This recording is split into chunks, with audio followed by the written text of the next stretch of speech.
survival experts and make it to the finals. Fortnite fam, you know what time it is, baby. It is time to kick off the competition. We're going to throw it over to everyone's favorite cheetah boy, Sancho West, and everyone's favorite spirit animal, Shio Wager. Boys, say hello.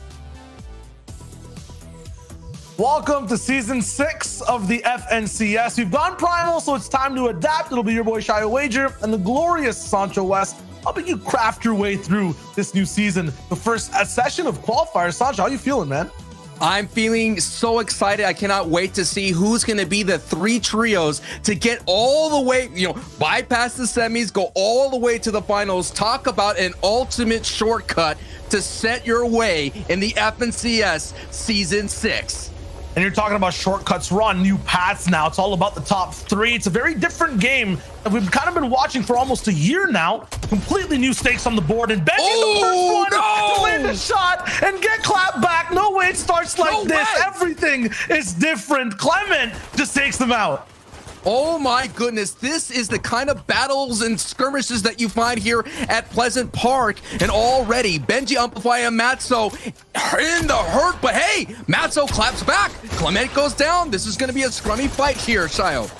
Yeah, well, at least one teammate down on both sides. Matzo, though, all the way back up in all the HP. Mats are everywhere, forced down to the basement. It's getting cold. It's getting dark and quiet now for this team. Their star clutch player is no longer alive for the off-spawn fight. Wow, that was so intense. This is basically the strong side of Pleasant Park with the addition of the bunker chest. Anyone that plays pubs and arenas, no matter what, that yellow house is vital. Looks like Amplify and Matzo were able just to hold that off for a minute. And here we go to the other side on the map here at Steamy Stacks. We have Resguard Savage, and we're expecting some fireworks here, but so far quiet. Yeah, kind of the other side of the coin of kind of the early game competition we'd like to see, right? Pleasant, contested. We have fights at Sweaty as well, but Steamy, Misty, some of these big spots have big names like Savage, Resguard, and Dreda, who will have a much different game, alive, well, and looting for the majority of the early game. Looks like that battle at Retail Row is going towards the way of Void's trio so far, picking up 2 elims right then and there. From the analyst desk, that was a battle kind of drop spot that we all have to keep our eyes on. And just to keep an eye on the zones as well, it looks like it's going to be up into this corner here at the Steamy Stacks. And when that is a factor here for Savage, Resguard, and Dreda, that just gives them free reign to go out there and push a trio. Yeah, free reign, free time. They'll have a lot to loot. And looting's kind of changed now, Sancho, in the earlier portions of Fortnite. While we watch this fight kind of go a little bit of a stalemate vibe towards lazy, it's all about, tracking NPC quests, working for gold, and making up all the crafting parts you can get in your POI to upgrade your guns. You'll see Vortex already has those upgrades from makeshift to mechanical, AR, and the pump. His guns are going to be doing mega damage and going to be very accurate. So he's the point man right now. Almost out of mats, though. There'll be an all-in here towards Knight's trio. I'm taking a look at the Elim Fid. Looks like Ghosty was able to overcome Wolfie's trio again, so it's kind of crazy. A lot of action happening all over the map here. Let's see who's going to get the first opening action here in the Lazy Lake. So far, HP is about the same, Shield's about the same. Looking for angles, and Stasio's trio is going into their hard mats. There's going to be a strong defensive stance here. It's going to be very difficult for Vortex's trio. You're seeing all they can do to crack this tortoise shell that's happening right here. I wonder how many animal reference we'll get into today. That's already one for me. Might get into a few more right now, though. I'm liking what I'm seeing from Vortex just because of the makeshift potential, all the shots close range down below. He's keeping his distance, just rattling on these mats, looking for control before he pounces in. His other teammates are being a lot more aggressive. He finally gets a little bit of a wall down, still not taking too many risks. Goes for a big shot around the corner and does get Paxi down. Stasio's down too. Knight with a big return as well, and that is a trio wipe. Eventually, the shell will crack right then and there. They were knocking it. It was just too much pressure for him to handle. And this is another battle out here in the Colossal Crops. As you can see, everything's gone primal, gone back into the ages of the Fortnite lore. This is actually a Bony Bird. So, hey, another kind of going back into time. No longer Tilted Towers, no longer Neo. It's all primitive right here. And this is a big fan. As Desolator, as we have seen go down to Sweaty Sands, has decided to go to Bony Birds to kind of contest Hydro here. Hydro with the high ground is about to get chopped. Gonna get a retreat here for this moment, but it's all up to Offscene here to kind of turn the tide for this favor here. The Lone Warrior gets that so far 2 Elim points on the board and eliminated right then and there. Hey, that is high. This is Hydro's spot. They know this really well, and we've been seeing Desolator throughout the entire round 3. They've kind of been nomadic. They've been all over the place. Like I mentioned, we thought they were to contest Nate's trio down at Sweaty Sands. But we all know that if you could contest Tayson and Nate in 4ZR, that won't be a good ending as well. You see the similarities too between where Refsguard is and Bony Burbs in itself. There's very open spots. You just notice there, you know, you kind of have to all in after a few tags. Not that easy to just kind of run around and get things down for free. Hey man, if Fortnite had some kind of a guesser type game for location, I would have not done well right there. I would have failed. I would have been like a couple of miles away from Colossal Crops there for Bony Burbs. Very similar looking POIs, but something that hasn't changed is Dirty Docs, not only in stature, size, and shape, but the fact that there's always 2 teams contesting in these builds in the early games, going all the way up high for fights. Always one lone watchtower wolf. This time it's Egram. Looking at him, Michael, Mexi, and Virox. I think the favors to win outside of this POI, they're kind of the second best team here. The other one being Anas, Thomas HD, and Flick. So good out of this spot. But this time it's going to be these guys showing how they're going to take things by storm. Also, just to point out, we have bows in the game. That is a makeshift bow in Michael's inventory. Snipers have been vaulted, so any kind of long-range engagements, any kind of big-time hits or highlight hits, you will see from an arrow drawn from a bow. Right now, there is something actually developing within these fights. Kibo's found his way up the backside, looking all the way up top. I see it. So you could have an angle on Virox down below in just a second. Unfortunately, it's all metal down below. It's not going to amount to much right now. There's too many fully built metal builds at the moment. Unless Michael, Mexi, Virox make a move, it's going to be done. Something I've been noticing, a lot of crouch play has been implemented this season. A lot of players exploring that option, the sneakiness, that ambush abilities in builds. Still kind of easy to track from Michael to all the way up top. Now they'll rattle over to builds. Michael's not going to get found out first. He makes the first move.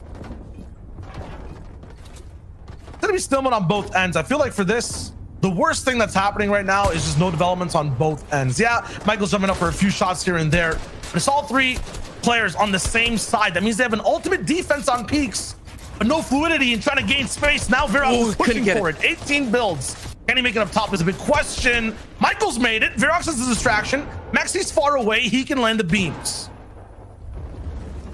Oh, it gets chopped. Okay, so this is the kind of fight they could take here because zone's over here, Shio. So they could take this fight. They could take the time, and they're gonna have the ability to loot once this is over. But still, Virox is out. Mex and Michael. Michael does have that purple pump in his back pocket. He could release it right here. Goes through the window attic, but too much pressure is coming in from all sides when the soft bats come out. That means it's just a matter of time before you go down. Now it's up to Mexi to hold on true. Mexi gets cracked, and Mexi is out. Ingram, what a big-time statement right there, considering Virox was practically coded into Dirty Dogs, it feels like, considering that that's where he always went since its induction. I just like the overall defensive play there on all 3 players staying on the same layer, on the same builds. Even when they got taken over by Michael, they understood exactly where each other were and have to actually split it down. A nice trade back and forth. They end up winning it out right now at Lazy, though. Jamside is pushing in what I assume was Misty Meadows, looking for even more fights. They are kitted up to the teeth. Big ammo counts, big guns as well. Mentals will be looking to hunt for this next shot. This is going to be the dangers of having long fights here. Can the Lazy Lake trio survive the push for Misty Meadows? And we all know Alex out there in Caddy Corner could show up. They tend to avoid early engagement here. As you already see in the feed, they actually rotated down to retail row as they pick up a knock against Ghosty. Everyone's just being really careful right now. It's every single trio playing right beside each other, not really taking many risks to peek or to go for shots. Especially true at Lazy. The first time someone lands a bullet, fight ends up just finishing in just a few seconds. There is the big shot that lands through. As we watch that, though, we'll watch the rotation as well on the northern side of the map. It's 4ZR, Tayson, and Nate who've moved from Sweaty down to Bony and then clashed with Benji. Talk about a collision of titans here on rotations. They're going to be rotational partners at the entire way. It's like, essentially, you have a travel buddy, right? But this travel buddy is not very friendly. They're going to try to find tags as much as possible. They're not going to really try to box fight. They know a little bit better, but hey, if they're seeing an opportunity, Tayson's not afraid to go in, and that's what we're going to have here. This is going to be a very dangerous box fight here so far away from zone. I like the decisions there from both teams. It's a pretty good one. I like it too. Yeah, you were calling that they basically weren't going to actually attack each other. I think Tayson was on that vibe, but then he saw that Benji wasn't really responding back, so he went to test the box. Quickly found out exactly who he was dealing with, and he was like, all right, we'll take the right here. You guys go left. See you at the end of the fork. Meanwhile, though, nothing here yet at all. Looks like actually Jam side loses one teammate. Yeah, Dementos is down. Reboot's there, but it's not going to be possible at this point. 24 seconds. Him and Fury have to run and maybe pick up Dementos at some other point. And there it is. The effects of taking engagements here, as you're seeing Rifla getting a knock on Paco. Paco having a new trio this season. This game will be very different for EU in general. It's because of what's happening at Dirty right now. Another team rolling in. Surat's here for more fights. Foxy's work's not done. Usually the guys at Dirty have so much control over the central mountains of the map. With these fights going on over and over again, it's basically open season. You thought that the loot pool, everything changed up because it's primal. The map is even more barren now because this Dirty Docks team has not left their POIs. So we'll see if Fury have basically a free rotation. Maybe him and Jamside can pick up Dementos in just a bit. We'll see Savage having more control of the map as well.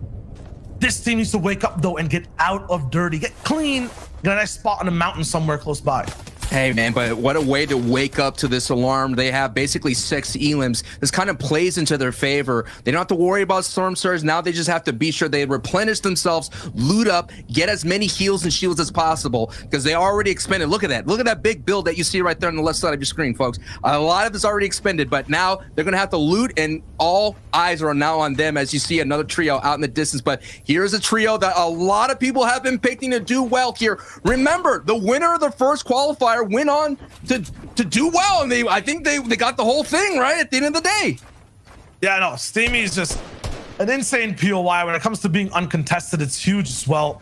If it's your guys' first time watching Fortnite, it's kind of different in how comp breaks down. It's not the same typical public match you guys are playing. It's all about just gaining control at this point in the game, the second and third zone. If it's at the top of the crane, the top of the mountain, you want to look for shots, stay ahead of Surge.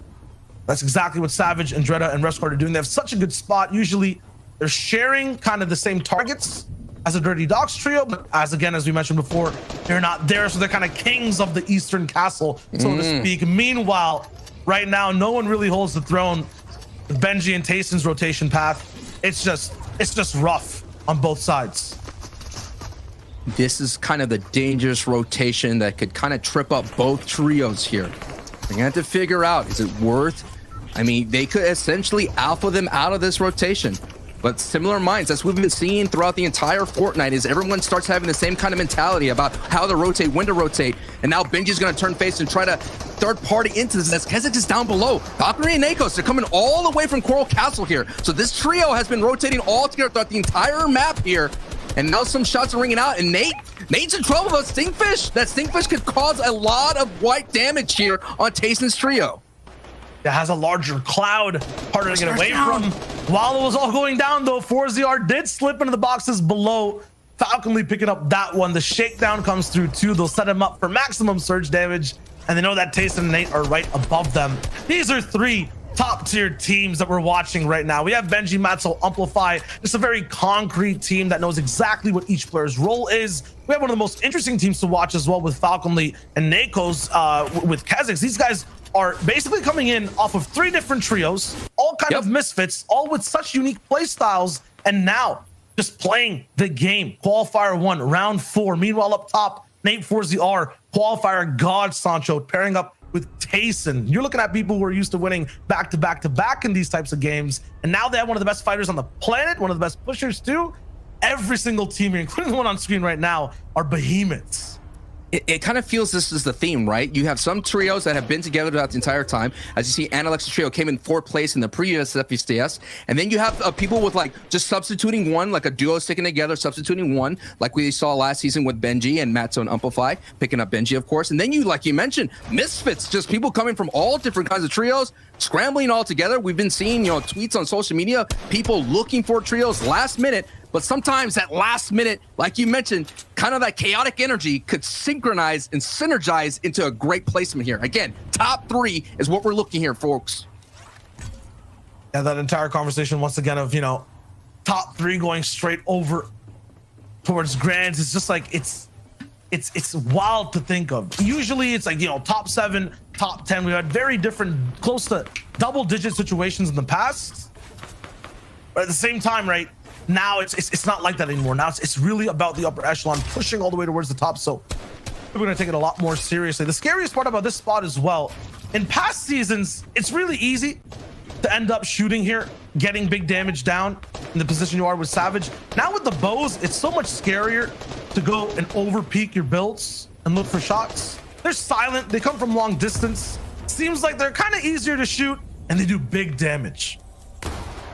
Big time damage as we're seeing a big time engagement right here as Alpha Blaster and Nikop are coming all the way from Craigie Cliffs. So this kind of a rotation, they run right into Benji, Matzo, Amplify, and Benji, Matzo, and Amplify do not want to be here. They rack in most of their points at the end game. So this is going to be a big time engagement for them to survive, because if they get to end game, they're always dangerous, and Benji gets bopped right then and there. The purple pump just not enough. And now Amplify and Matzo have to move on as that duo that had been together for such a long time. But against this trio, it's going to be very difficult. As you can see, Zone 4 has been revealed, and not a lot of people alive in that zone right now, Shayo. Has splinters and cracks all around from trio to trio. There's still 24 left right now, but it seems like all these top tier ones, every single one we expected to do well, has lost one of their teammates rolling into the game.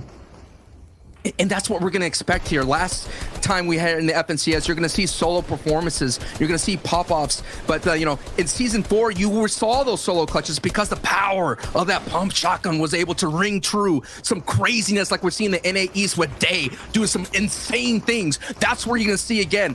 Typically last season, the power of the shotgun wasn't there. A lot of people got overwhelmed when there were a solo or sometimes even a duo. So, hey, even though Benji's gone, Matzo and Amplify, as a duo, they could still gain in some valuable points. At the same time, maybe win the whole thing here in the first match here.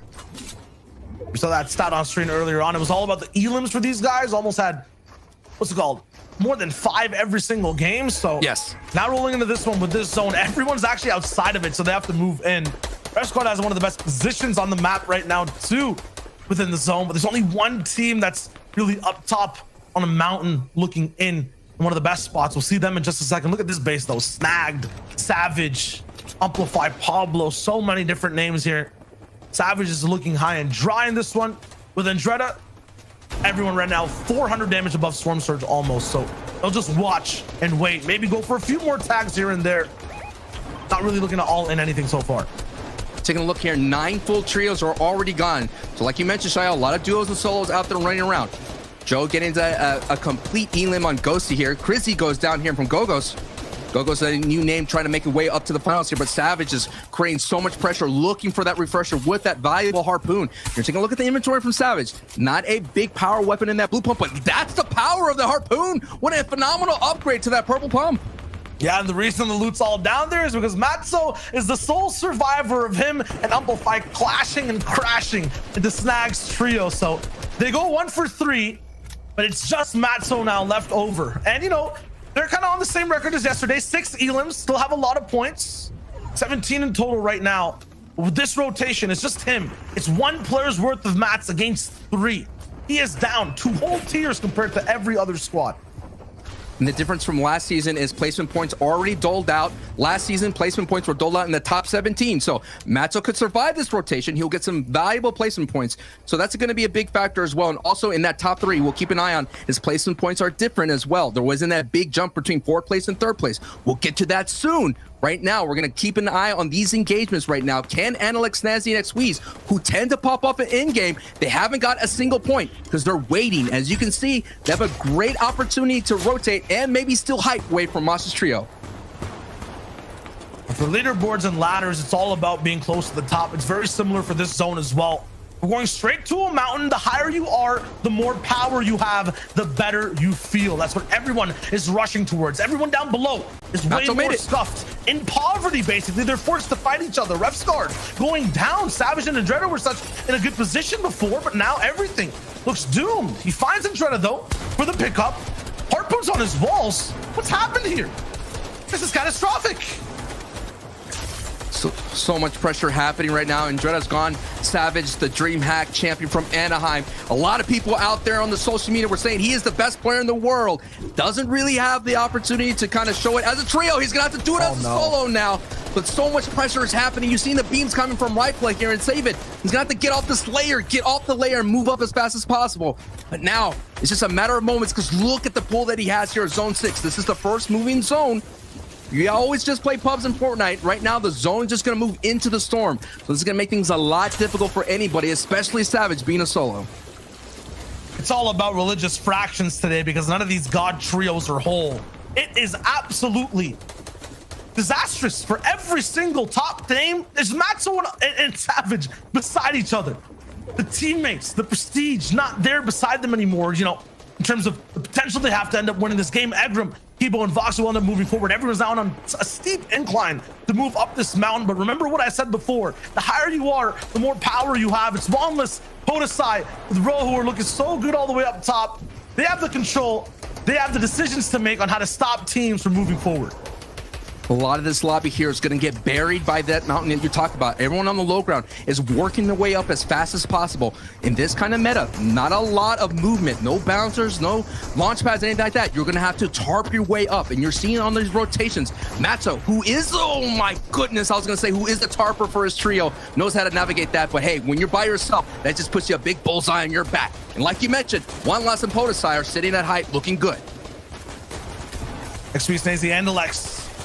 They're used to going for height a little bit, a new kind of play style they were developing and trying to try in some cash cups, some other third-party places. Now rolling true with their mid-ground prowess. This is where we're used to seeing this trio thrive. They might go for the take a little bit. They might move a little bit closer towards second height right now to the right in front of the first Sparta zone, all the way towards the center of it, or all the way towards the front of it.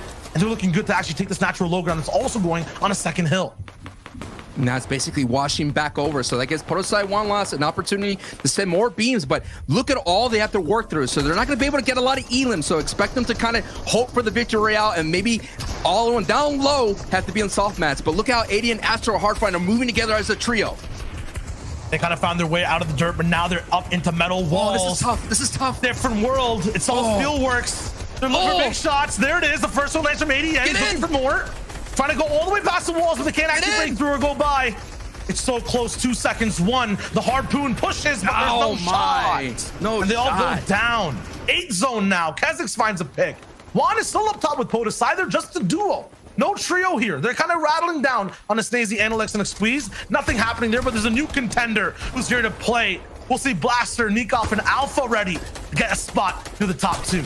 Just shows you how deadly that terrain is. Just a little bit, just caused that squeeze, and they couldn't get through their boxes here. Podesai Juan, they have enough ammo to kind of put the damage down, but can Wanless hold it down? When you have a trio like that, knocking on the front door is Xqueeze and Snazzy, and Analyx here, but Snazzy gets beamed from height. The beams are so strong, and Analyx goes down too. Holy! You have to be pitch and picture perfect in these situations. It's not going to be the case for Analyx so far. Nikov's chasing Xqueeze under the storm and actually finds the pick as well. Ooh. So he lives for a little bit longer, but he goes almost down, finds a flopper, it looks like, with a siphon. He's still healing up inside the zone. There's a second team besides him, also alive right now. We'll see Wishy down below with Eric trying to survive, passing right beside Nikov. It's 3 different teams, 2 duos, and then the Clutchmeister Nikov himself trying to live too. Will he be found out is the question. But she's looking backwards, but they're getting rattled all the way from up top. Podesai can end this game, but they haven't landed a single shot yet. Nikov goes out and out to 2v2. Fortnite and OneLast, who's been sitting in the high for the entire time, only have 2 elims. So this is going to be big now. They're going to have to get this Victory Royale just to make that hype play work now. This is the opening moments here of day 1 of season 6 here. Round 4, the first opportunity to get on top of the boards right here. Wishy and Eric going against Fortnite and OneLast here. Going across old builds here. So the intensity is going to pick up. 2 elims for Eric. Wishy with no elims right now. Low mats too, Shio. Yeah, but it's going lower and lower, and they find a body with more mats, Wishy takes a big shot. So it's basically all up to Eric.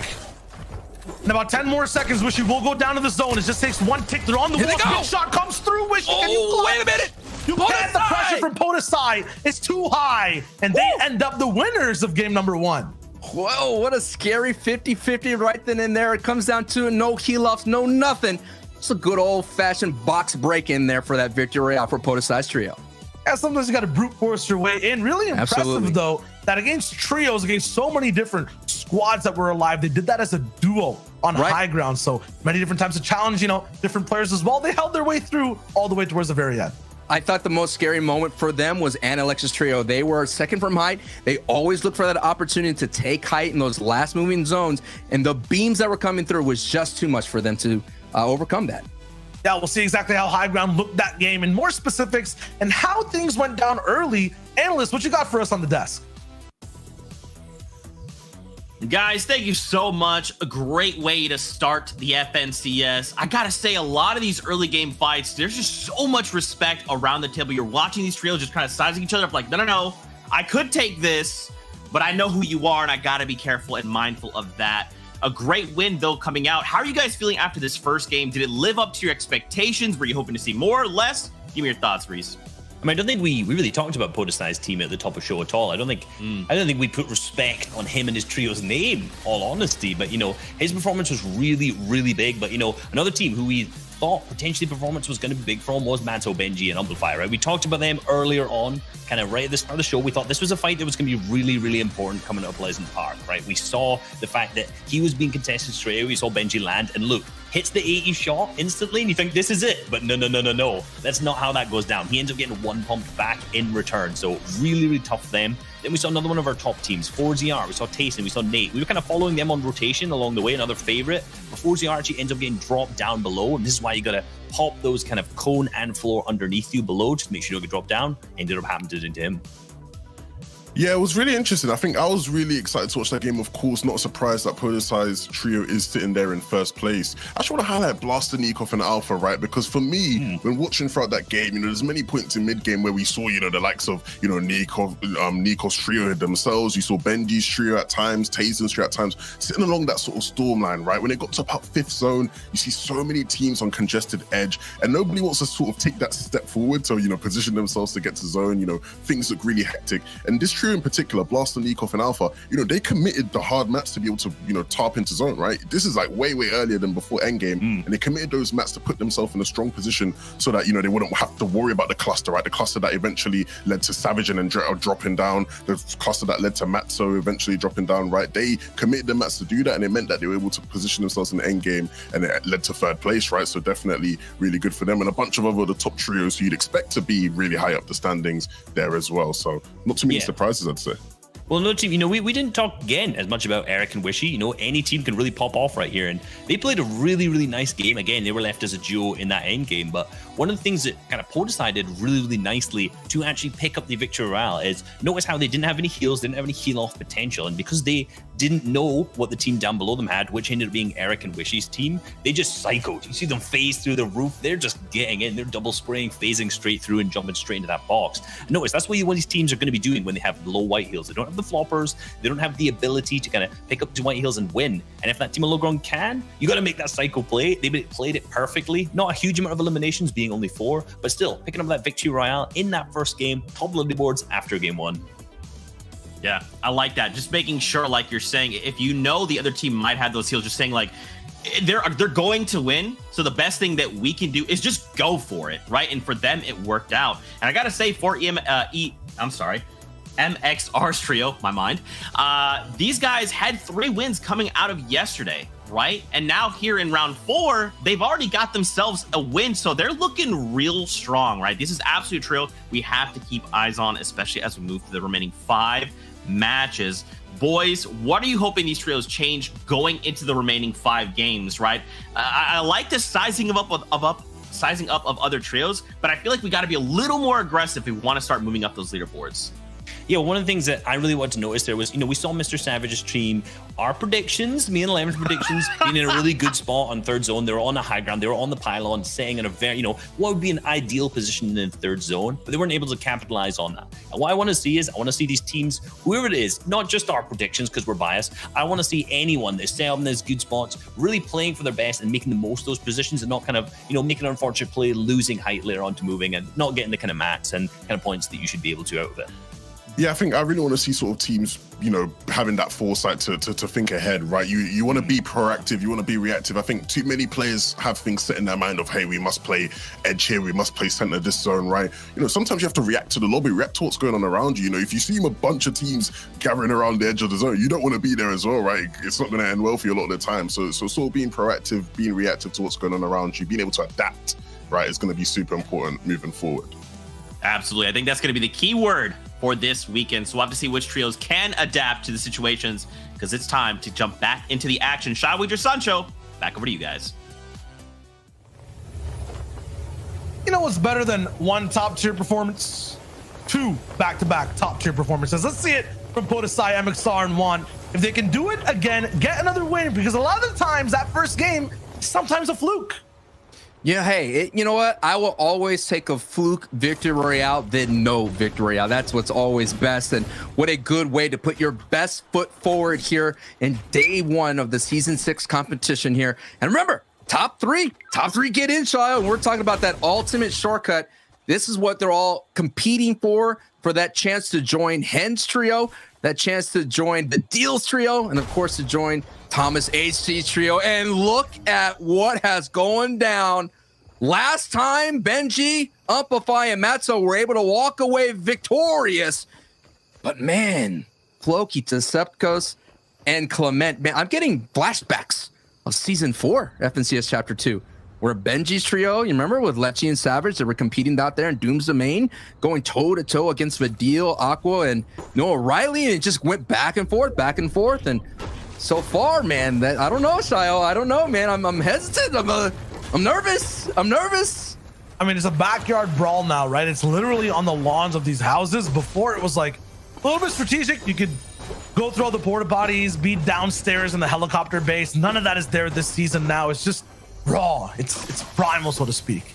And don't forget the vault. I mean, you could go ahead and expend all your heals and all that kind of stuff, and you could dip back into the vaults and get replenishment. And I was talking to Reese before the broadcast, and Reese pointed out that in the scrimmages and on the cash cups that Clement's trio was basically 4-22, including today 4-23. But hey, it doesn't matter how many times you lose a drop spot contention. It's when you win it. And so far, 1-1. It's best to have it off the first game as well. And now see them clap back on the second. Mexi, though, I mean, these guys are consistent. Oh yeah, that's the big fact. Like, the best type of placement you love to see in EU. No doubt. You're seeing top 10 in 6 of the 7 rounds. And one thing I like about Vex, Mexi, Verox, and Michael is that last season they were booted out of Dirty Docks by Thomas HD. When Thomas HD put that historic heat run with that insane 3 games, all of a sudden that's in a message to Verox, Michael, and Mexi, and they went all the way down to they went down to the butter barn, right? They went way down to the butter barn, and they were able to put a great finish there in last season. So they're comfortable kind of going wherever they need to go to get the W or to get some high placements. But basically these trios are renting out Dirty Docks right now, right? They're gonna come in, the landlord, aka Thomas HD, is gonna come in an awesome flick. They're like, hey, you guys had your fun here. It's time to vamoose. We'll see though, man. Agram might not want to evict. Looking really good, winning 2 different off-spawn / mid-game fights. Things are not as expected though. A lot of these top teams not too hot off the first game, and Misty actually contested. We didn't see this one coming. Point out, Michael's trio came in 8th place last season in Chapter 2 of Season 5. So what a great finish, considering that day of, they had no drop spot going forward. James, have a look at him, man. It just sucks for these guys. Like, every time they're uncontested, they do so well. The day was looking like it, but I guess it's not going to be the wave. Desolator 2 on this new spot. Looks like he's 0 for 2. Released himself individually. Now it'll be, I think, a 2v3 on the other side. Zestin really bullied down. He's throw Desolator back up. That's a quick revive that's going to be happening. And then that's going to be the last person on the line, actually. No, they're trading reses. Okay, makes sense. The 3v3 will happen again with Bony Burb, Sancho, though. So hard to disengage. You end up just fighting down until there's just one team left. And you don't want to have a long engagement in Bony Birds because there's not a lot of mechanical parts here. The new crafting system is you're not going to be able to get those pumps that a lot of professional players want. You're going to find a lot of animal bones here. So that's why you're going to want to wrap this up quickly so you could make those rotations. You could go down, get those rusty cars to find those valuable mechanical parts. So this is going to be, yes, you can win this engagement, but you're going to hurt your ride the rest of the way as Zestin, who's did a great job holding on as much as possible, finally gets overtaken right then and there, and it's all up to Hydro to hold on as much as possible here for the other trio. I bought a little bit of too much time, so gonna pay the price for it. Hydro gonna get collapsed on as well. This is just the worst thing, or the worst form of trickle down effect I've seen in terms of Fortnite. They're going straight from high to low, dropping shots the whole way through. Everyone should be wrapped up from what it looks like. And there is another kind of a 1-to-1 engagement that we're seeing so far, 1-to-1. And you mentioned that you want to be on your best foot right there as you're seeing another engagement breaking out here. Let me guess, Lazy Lake. See, I'm getting better.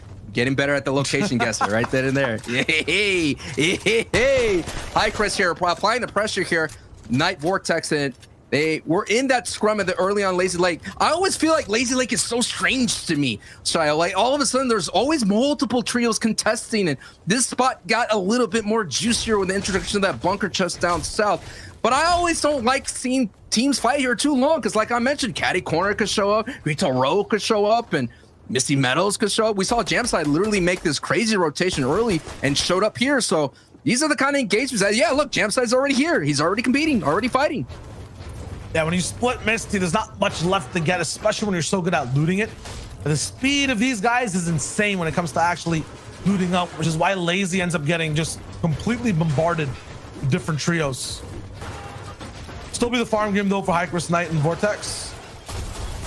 And now we'll see another northern zone on the map as well. Sinks is there, though, to make things a bit interesting. Big flick doesn't land from Hycris, but the lasers are there after the fact. He gets him down. Oh, yes. I was going to say I love the Rust Lord right there. It's good to see him. All right, now for context, they're at 15 points. First place, 38, rolling through with Podosai 1. Aggrum Fox and Kibo tied there. It's also those 6 elims we were talking about, you know, when it came right out of Dirty. It mattered a lot. They placed 6. They got huge elims overall, too. And like 9 in total from that last game. It's just that's why they're tied with the winners of the game before. 36 for Blaster Nikoff Alpha. Always the sneaky trio to come in. No one pays attention to them until, you know, game 5 and 6. That's where we really see their consistency pay off. Agram's looking for another fight, wants to repeat history. He's like, hey, if we fight off spawn, we'll be in first place after the first game. Maybe it works a second time. But this man is frozen in time, frozen in the zone. What is he doing? Hey, it's all about sending a message. I don't know what this message is, but it's a message. It's one of those. Look, I'm just saying, like, this is there's a couple of teams we know they want to be contested. They're comfortable being contested, and Ingram team is definitely that. In their Heat performance where they finished first place, they did so well here, and they were able to, you know, I think it's kind of like they kind of suckered everybody in. Like they kind of were like a possum, you know, right? Kind of playing like easy to elim, but all of a sudden they're ferocious and they attack you, and like you mentioned, they sneak up on their leaderboard right there. And I like this trio. They kind of did really well overcoming the issues they had in the Heat, right? You know, only competing in a couple of 4 out of the 6 games there. So I think that's the one you have to definitely keep out on. But looking forward, I don't know, man. They need to decide if they're going to fight Thomas HD or not. They have to do that. I think we're right now too, just the way the qualifiers are different. It's about top 3. We're used to watching trios do this thing where they, you know, stalemate in zone.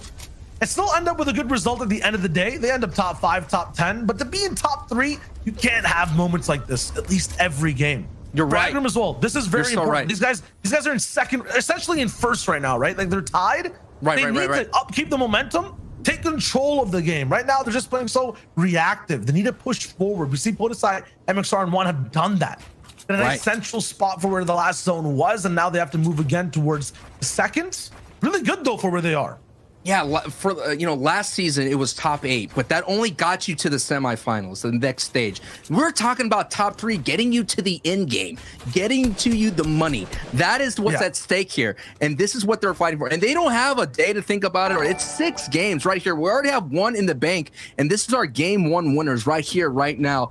And the analyst said, Reese 11 said, we didn't put any respect on this team. I mean, the reason why I didn't pick them is because I saw them fight in round 3 down at Steamy Stacks, and they were contesting Andretta's trio, and they weren't finding success. I know Podesai usually typically goes to Steamy Stacks, and they were exploring Pristine Point, which is north of that, and all of a sudden, they decide to go center because no one's there. Rojo's trio is there doing that split, so we saw them kind of disengage a little bit, but hey, center spots, even though they may not have power weapons or they may not have all the crafting, whatever, they may not have that.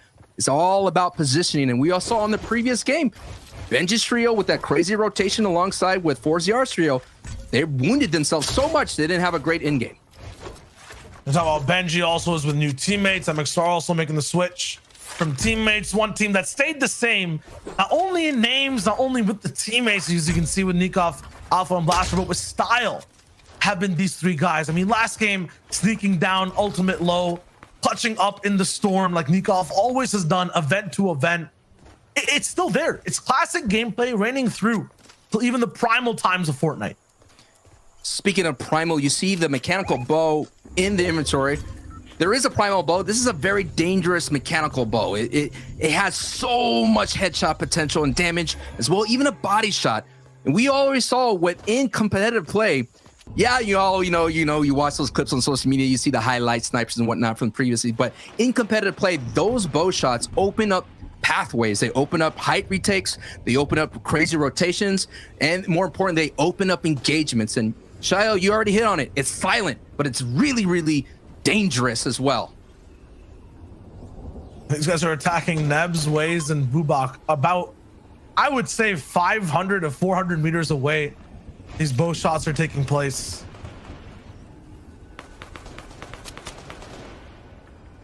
Nothing landed just yet, though. I see Waze has a little bit of shield missing, so maybe they did hit a shot from Stealthy Stronghold. Spires, though, you rate them? I like them, bro. If you're up here and you have the movement and the zone moves with you, it's such an advantage. Oh, yeah. It's like having a launch pad from the old days. Yeah, these Guardian Towers are so nice to have. I mean, these mini spires, so to speak. Yeah. And shout out to Taylor, aka Somebody's Gun, who kind of showed some great tech where you could kind of build over it, you could cap it, you could change the direction, you could jump down, you could kind of put 2 high walls and go over to the opposite direction. But I do enjoy it, and they kind of upgrade the Steamy Stacks area, because Steamy Stacks always had that crazy rotation, when zones pull so far. But when you got these Guardian Towers, like you mentioned, you could launch your way through, and at the same time, and we've been seeing some cheeky plays with it as well, going up to the Guardian Tower and kind of gliding right down into Pleasant Park is an option. I enjoy it, I like it, I vibe with it, but those Guardian Towers assassins, I don't vibe with. Right, they always no vibes. They always smirk me. They always smirk me. No vibes for Rose Guard and Dritter or Savage right now either. 72 damage below. Have to look for tags, and they're getting tagged. They have to act like those Guardian Sentinels, you know what I mean? They have to kind of just go around and make sure they do damage. Go crazy. Let the Primal rip loose. Just get those pump shots. It'll be Steelix who's getting bullied right now. This has to be an all-in.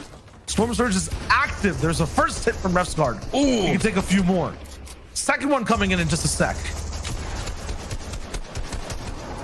That's 2. You can only take 3 more. That's 3. They're still below. There's the big shot. 71 only, though. They need 161. Surge hits again. But they're above 551. Wiping out the whole team. Savage, Ref's Guard, and Dretta are back in the game. And Jota had a big knock in that scrum right then and there, but you're seeing when they're not contested, where are they going to get the Storm Surge? When they don't have rotational partners alongside, where are they going to get those valuable tags? They usually like to rotate on the north side of the map. They sometimes go to Pristine Point, they go to Orchard, but all those trios are moving fast, so they're not going to be able to get any of those valuable Storm Surge tags. Unlike Alpha Blaster and Nikov there, they have the movement where they could move. They sometimes they go to the Stealthy Stronghold, which is where they are. They're already getting their valuable storm tags there. So there's always a question for high-level trios is where do we get tags if we're not being contested? If they can't play chess, if they can't manipulate the pieces to find those, Sancho, just take a bulldozer and drive over the board like they just did, right? Find a box, Just jump the table. Flip the table. Get a three-piece. It's all still, there's ways. There's ways. There's ways. Yeah. You'll never lose a game of checkers or chess if you flip the table before the game's over. Facts. Two facts. If someone doesn't record it, I mean, you have no proof that it happened, so you're chilling. If you're not caught in 4K, it didn't count. It didn't count. Bubak and Waze in a very good spot still. They get another zone on the little tower. This is good. I've been in this position before where you're sitting on this tower. You get great overview throughout the entire map, as you can see. And combined with the power of the mechanical bow, I love being up here in my own type of situations. It's just really fun. No one really wants to contest you. They don't want to waste the mats to get up there. The question is, if zone pulls away, how are you going to get down? Because you could get beamed out of the air. Definitely could. I'm actually kind of the opposite, especially when watching teams in this position. I feel like they get lazy. I feel like I get lazy too when I'm up here. If it's too good, too breezy. Like you know, Sunday vibes. Like you don't want to go back to work, or like you don't want to. It's like the end of your vacation. Like, is that type of vibe? Because now when zone comes in, they have to really clock in. You gotta clock in. You gotta clock in. Super reactive, because this is where the game gets kind of crazy. Look at all the trios too on this side. There's too many right now to make mistakes. Let's see if they're high living right now. If zone pulls their way, just a little bit. That's not that bad. That's not that bad. The Spire team or the Guardian Tower team, they could easily make one kind of jump on top here and they can move over. So let's see what route they take. They decide not to take the Spire, the Guardian Tower pad, and move on over. But you kind of hinted this. Look at this. Falconly, Nakos, and Krizix here, storm holding Tayson. They caught Tayson on a dead side rotate. Is he by himself? It looks like he is. He goes down. Wow. Oh, they got the rest of the team out here too. Okay, so have 3 Elimps. Kazak's the last one to actually get a shot off onto Tayson. What is going on with that trio today? Seems like they're not finding their groove in the first 2 games. First game, the zone pulled all the way to the coast on the opposite side. This game, it pulls north. They typically like to do dead side. They like to go up. I've seen that trio and ForceZR's trio go all the way down south. Like literally the craziest rounded out dead side rotations, and this time they got caught. We all have eyes on Nakos' trio. We all said them moving to Coral Castle is going to give them a lot of creative liberties, and they're able to stop a strong trio right in their tracks. They have prime position coming into Strengthy Stronghold as well, Stealthy Stronghold as well. A lot of strength there too, but it's a fortress. You can't break through it, you know. It might actually go through there on an end game. Look at all the possibilities. We have a big hill. Here's that Guardian Tower. We have Stealthy Stronghold, which has those impenetrable walls. We have a little bit of a lake potential, and then this natural hilly low ground as well. So see which way the game goes. Right now, definitely have some top contenders looking for control. Kazak's on one side. Blaster is actually on the higher side of this one as well. They'll be the kings of the Stronghold if it pulls this way. We're about to approach that 5th zone. It's the half in, half out, half in the safe zone, half in the storm. This is your first time watching competitive. Thank you so much for joining us. We appreciate your love. And the action's going to get a little bit more intense here. But so far, what a great run from Falcony, Nakos, and Kizix. You talk about the Misfits. Smithfits so far, 3 Elands, and they're looking good. Let's see if whatever they have in their power, the will zone to pull their way. Falconly himself is just no stranger to having good performances in quals. Last season, Qualifier 2, and at first place rolling through. So see exactly how things break down in terms of this type of gameplay. He knows his way around. Fast rotates though coming through from some trios. Savage still alive. Not sure if they've rattled on a few more boxes. Stacey and Alex are looking for a high take on Wolfies, though. They alpha up and they take big shots. Slender, half HP. Wolfie's half HP. That was so sudden. I didn't even see it coming. And I got the bird's eye view. And can you imagine if you're Slender's trio? I thought they didn't see that coming. I mean, last season, Analex's trio, they always went for a height. But remember, last season, the RPG was a factor. And you had Trulex's trio when they had that power. And every time in day one of the finals, every time Analex kept going for height, they kept getting chopped down in explosive fashion by that RPG team. But hey, it's not around anymore, Shayo. You're talking about chopped down. Is deforestation for every single high ground trio at the moment. Egram is going down as well. Pablo Wingu has lost his side of the clouds. Everyone on low ground I feel like is going to be the safest. There's so many weird coup d'etats on height right now from very different trios. Kha'Zix going down. These guys had such a good position above the strongholds, but they've had to move towards the other side of the map. It'll just be Falconly. He's got the floppers, he's got the clutch potential, but he's gonna have to make the most impossible chain of elims to win this one. Now you're seeing the lobby focus is strong. 14 HP, holding on, and no, and someone, yes, Clement rewarded with some flops. I'm just trying to look, is Clement by himself? Looks like it. To keep an eye on the rest of that trio, but you're seeing it's going towards the Guardian Tower here as more shots ring out. Babak there having a great advantage over that, but now we're back to low ground with Andretta, Savage, and Refsguard with only 3 elims, 32 points so far. Trying to go and move forward here as zone pulls south. So this is great. They got a lot to go through here, and they're gonna have to make sure they're gonna have to shoot at people ahead of them, so the person in the head could basically tart for them. This is gonna be a tough rotation here, Shiloh. Very tough. For full trios, it'll be a little bit easier. It's all about having mats in a rotation like this. It's just all the way down towards the ground with a few hills. You're gonna need to build ramps just like Savages right now, but need to have a lot of room for defense, for holding out on spam. You saw Savage reaction there. He does it. Slightly below, they'll find the shots on rotation. They find a little bit of a weight of the left side. It's X-Squeeze on height though with Analex. They took it over. They have a 3-point height take. And right now we're so far split, they have eyes on the entire server.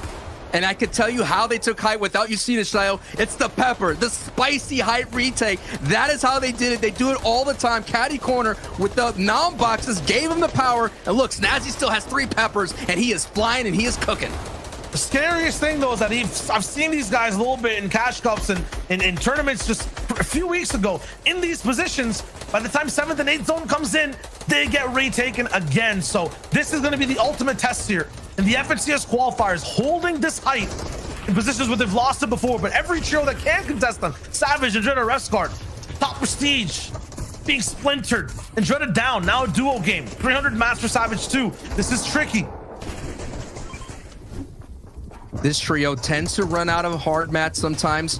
When they get down to the soft mats, that's when their ride ends here. As you've seen, just about 10 brick builds here. Savage using some phenomenal tarp like movement right now, going through a lot of old builds. As you're seeing, it's going just a little bit south of the Guardian Tower. So it's just up to Savage here to survive with Refsguard, which is a new duo pair. They're not the old Andretta Refsguard duo.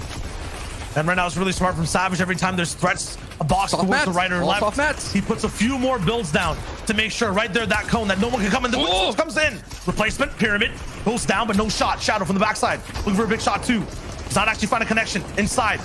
No match. It's not going to be configured there, but a big shot goes right through the neural brain. Okay. Shadow, he gets taken out. Another big shot comes by as well, but Savage doesn't find the second. They're still moving forward. Big pickups. Refguard gets Voil.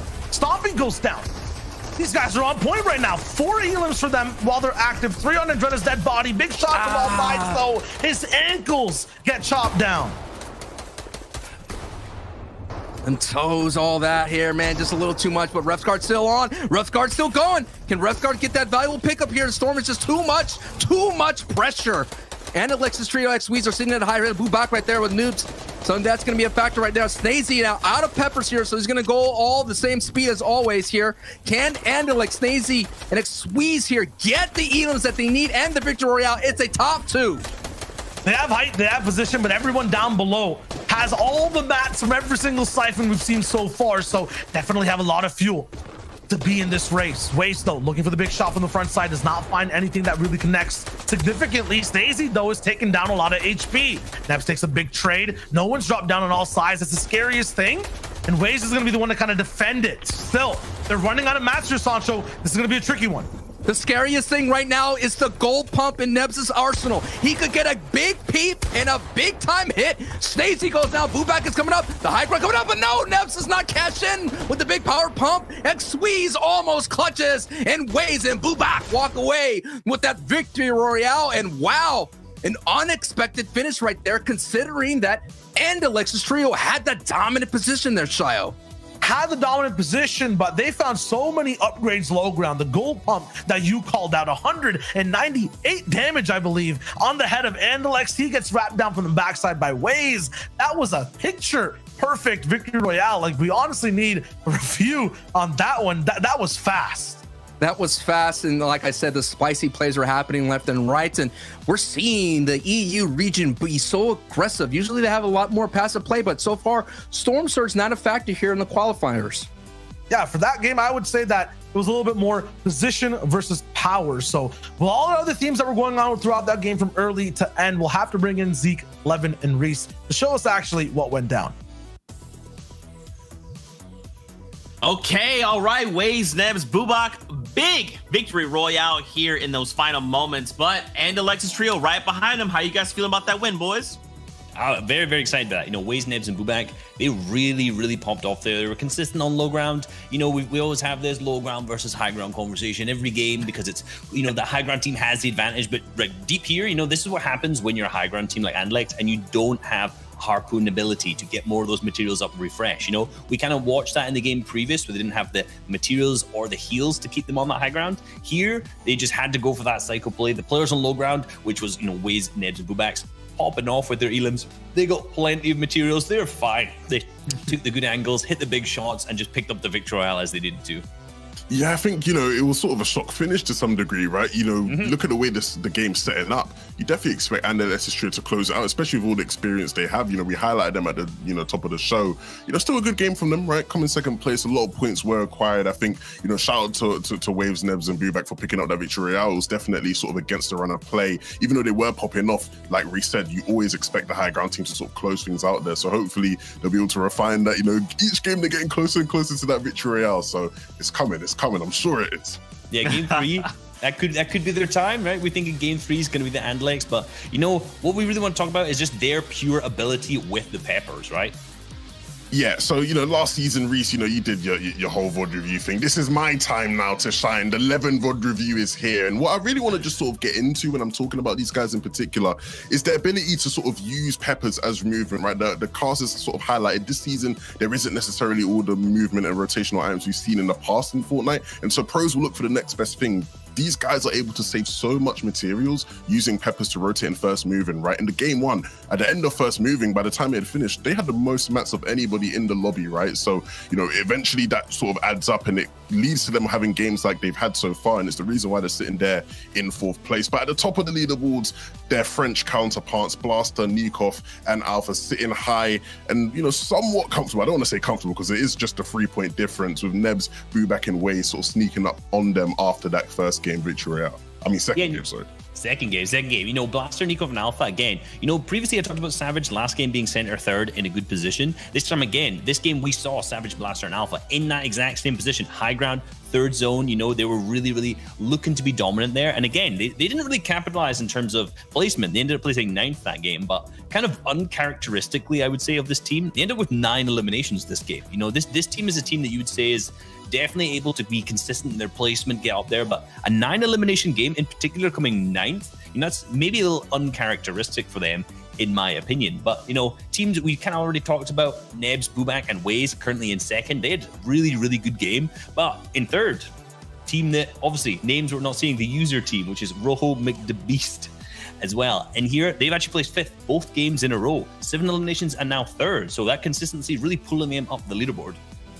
Yeah, most definitely. I think it's been interesting to see how things have played out in the top 10 so far. Things are yet to change though. Slender, Void, and Wolfies, a trio that we spoke about at the top of the show, a sort of a newer form trio. They're just outside the top 10. They want to get as high up the standings as possible, because even if you aren't part of that top 3, right, you have to remember the series points that are up for grabs are definitely, you know, very, very valuable. Downs, Pablo Wingo, and Ayobafo, another one of those trios that is sort of newly formed with some old pieces that have played with each other, looking to sort of try prove that, you know, they have, you know, fought through the struggles that they've had. So looking forward to seeing how these guys sort of progress over the next couple of games. Definitely not the end, but you know, still an insight into how things are playing out today.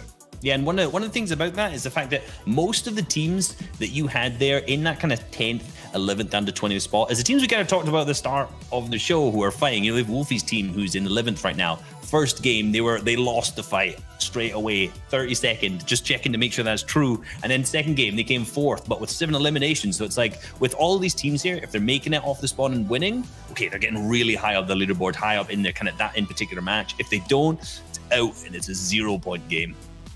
Yeah, absolutely. And of course, don't forget, we also have 2 more weeks of qualifiers ahead of us where you're still trying to rack up those series points, right? So we're still I'm looking forward to seeing all the action. And I really want to like see if these trios kind of shift this meta within the meta. This kind of nebulous concept we sometimes tend to talk about. For those of you that don't know, there's an overall meta in this season, but in the competition specifically, we see trios target and do something differently than what we're used to seeing. So I'm hoping we see some of that start to play out here. I feel like we saw it even kind of there in the end game, right? The trios being like, look, you know, we're so used to these heal offs. No, we're done.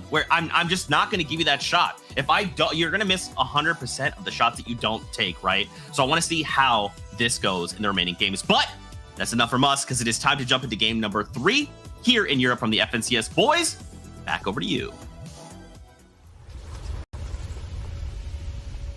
Zeke's talking about meta after meta after meta. I'm just trying to keep track of where players are. How did Nikov punch all the way towards the top spot? These guys are just invisible over and over again. There are many layers to this, Sancho.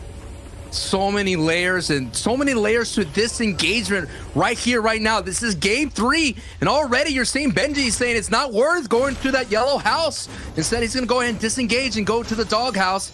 And now you're seeing the trios are realizing that so far they've been wounding themselves so much that they just decided to split this to an east and west side. I would say Benji's trio definitely has the better, well, no, not exactly. Now I see a little bit more clear.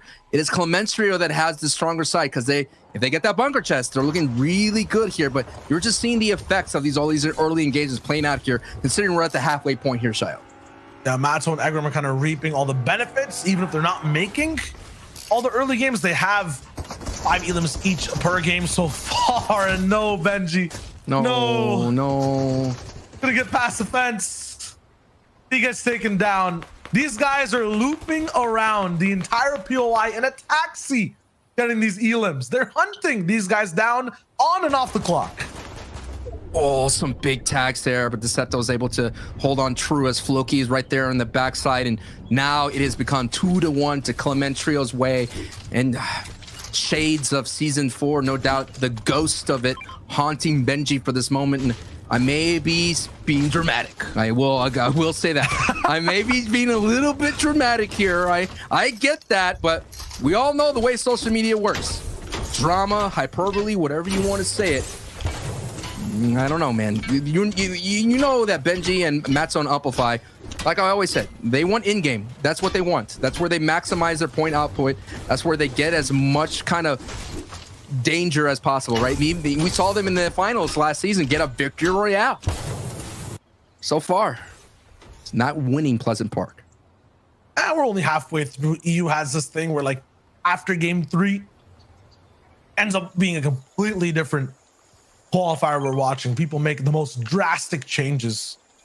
At the same time, there's some teams that don't want to change anything because they're doing pretty well so far. Nebs, Bubak, and Waze, very good last game, very good defensive hold on low grounds, and want to probably repeat it. This time, though, the zone is not going a little bit towards the most upward northern side. They'll have to move slightly, a little bit more. Won't just get to stand on a Guardian Tower for 10 minutes of the game.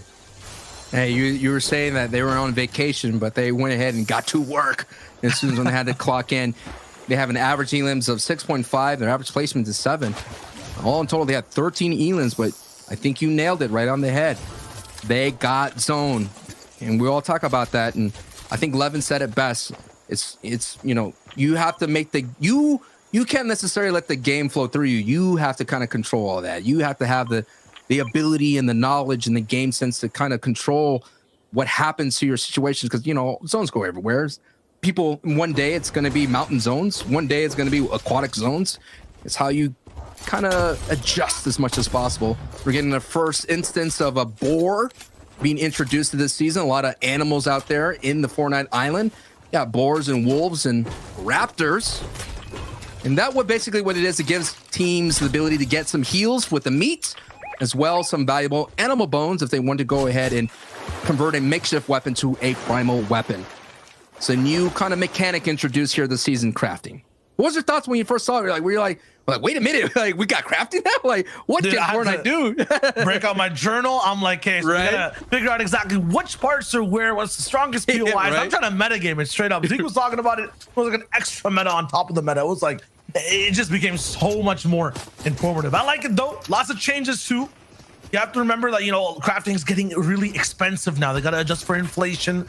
Gotta make sure things are balanced on all weapons and all sides. Getting that purple pump. I mean, you know, we saw gold one last time. Sometimes those NPCs can drop them. You can get the upgrades. It's just so much harder. You need 6 mechanical parts for a lot of the bows. You know, some of them got vaulted. You can still be creative, right? You got the stinks.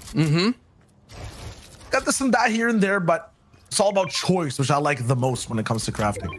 And we here at the caster desk will do our best to point out some of the new intricacies or the new additions into the season as they come up here. We're not going to give you everything. We're not going to kind of overwhelm you with all the changes. We'll bring it up as time goes on. And speaking of a change, as you're seeing that the junkyard just to the right of this, just off picture a little bit, has been a very hot spot considering so many mechanical parts are kind of gained from kind of taking out all those junkyard cars, those smash cars. It's a very valuable spot. As you can see, Mexi, Michael, and Verox are heading their way there to see if they can find some upgrades. You want 3 pickaxe elims? For real? Hey, man, yeah, it's that animal instinct, you know? Back in the day, you know, there wasn't any kind of weapons or anything like that. They just had clubs and sticks and stones, brother. These guys are going straight down to the wire. I feel like there's just so much 50-50 around the map, you know what I mean? Maybe because it might be qual 1. Maybe people don't want to get or just let go of their spot entirely. You guys are really making it go down to the last line, the final wire. I think it'll be interesting to see how the day develops, how game 5 and 6 look, if it's similar there. Fly gets his wing snipped, unfortunately. Mosh, Lincoln, Rotary will be the ones to roll in and just reap the benefits of that fight. Nah, dude, did you see that? You hear that sound? That's a raptor right there. That's a Velociraptor. Going in hot, going in for that W key, man. All those Raptors always W key no matter what. you're seeing them go in hot. But I like this Rotary Link and Mosh split right here that they have going there. They're going to basically collect this gas station. They go down into the Flush Factory. There's a NPC there that has some great opportunities for upgrades. I remember that you could basically walk away with the strong pump shotgun from there, as well as just some bunker chests. And at the same time, they could go ahead and go down to the pipes and get the metal and make the rotations and maybe find some fishing spots. So that's a very strong scavenger route, which is a fancy way of saying not basically a name point of interest or POI. And the dangers of landing there is that you're going to have the ability to, you know, you have to be careful for teams like Tayson's trio, who will push that. As you see, Tayson Trio's walking with their chunk of tire upgrade on that sedan. It's a mouthful. And they can drive wherever they want to go. Wherever. And they should drive to the right places. Format right now, kind of updated from last season. Sancho, you touched on it. 30 total placement points, 2 elim points. Looking at my calendar, yep, that's the same old, same old. When it comes to when placement starts, it's when you hit, I believe, 24th place in total. You get 5 points. So you should just be top 17. It's huge to be able to live. It makes all these early fights a little bit more risky and allows people who are winning that risk versus reward early have a little bit of a reward on placement as well. So Steelix snagged Paco, team that was invaded in their box, metal or not. I'd be scared against ADN, Astro, and Hardfight on the side, but looks like these guys are just looking for beams all the way around the map. Taking a look at the mini map, this is all happening around the Gorgeous Gorge, which is a great place where a lot of trios tend to stop and park right here. So We may be seeing a battle here for center going between these two trios as much as possible. As you're seeing Steelix and Paco and Snag, there are newly formed trios. Paco joining that trio. Last time we saw Snag and Steelix here in the FNCS was back in the heats where they had a crazy battle at the Stealthy Stronghold against Shaykos' trio, and they were literally locked in the basement. Luckily, they removed the basement from the Stealthy Stronghold, and I guess that memory is they decided to get away from the Stealthy Stronghold, no longer dropping there here. But now we're in the Deadfire's here, Sheriff's office, I want to say, and I like this spot here. This is another secondary great spot as well. If it was me, I'd be in the bush that's a little bit south. You know the bush we're talking. We all know that bush. We all know the bush that we're talking about. That a little bit south of that Sheriff's office. I'll leave these guys alone for like 5 minutes. They can't control themselves to just start the fight. What is this, guys? I guess the accuracy long range wasn't there. Pump shots are a little bit more effective for Snagged and Steelix. I rate it. Ooh, but okay. Hardfind there with the clap back. He's basically just looking for scraps now. Maybe an extra elim point here or there. It's kind of too late to go for reboots. Absolutely. I don't think that he has the cards either, especially when there's 3 people that can control all the loot piles. It's gonna be a little bit difficult for Hardfind. Yeah, I was hoping Hardfind's trio would do well this season. They were kind of put together last minute last season. They were finding some success going all together, but I don't know, man. It's just right now that rotation out of the Slurpy Swamp's not working out for them at the moment here. They have 35 points, looking pretty solid, but top 3 is where you want to be. And I was talking to Reese before the cast, and he said that basically anyone that's in striking distance in the top 10, expect them to make some crazy plays going forward to later stages here. So, hey, Hardfind with the green power, he may be able to kind of do something here. He's going to kind of try to sneak his way, looking for one good solid beam, a crack of the shield, just anything. But we all know it's just a matter of moments here. Doesn't get the big time beam that he wants here. And that's just going to make you mad if you're Snagged and Steelix, right? Yeah, you're like, dude, okay. This is... Okay, my guy. It's straight mosquito gaming. That's exactly what Hardfind's doing right now. Like, look at him. He's a little gnat, you know? He's a little gnat right now. I don't think that Snag, Steelix, Paco really care, but like Hardfind has nowhere else to go. What are you gonna do, right? If you're in this position, what are you gonna do? I think you said it best. Just try to walk away with the elim point. Now he's gonna get the focus of. It looks like that's Ayers Trier out in the distance. It's like Baffo out in the distance right there, I believe. Yeah. No, that's Downs actually. Downs, Pablo. That's Downs. Yeah, Downs, Baffo, and Pablo. Yeah. Which we haven't really seen. They're coming from all the way from Holly Hedges. So first time we've really seen them on the broadcast. And them themselves kind of in the same position right now of ADN's trio, trying to find that rotation, trying to find their footing here in the day 1 here of season 6 qualifiers round 4. And if it wasn't already difficult for Hardfind, he's below Surge as well. Now he's picking on Pablo. Hope this mosquito's been working out. He's gonna have to pierce some pretty tough skin. Everyone's just kind of based up 3-man, 1 box in the hill. There's nothing a solo player can do here right now to really get more elims or even damage. Now I see where we are. The zone is near Retail Row. A lot of mountains.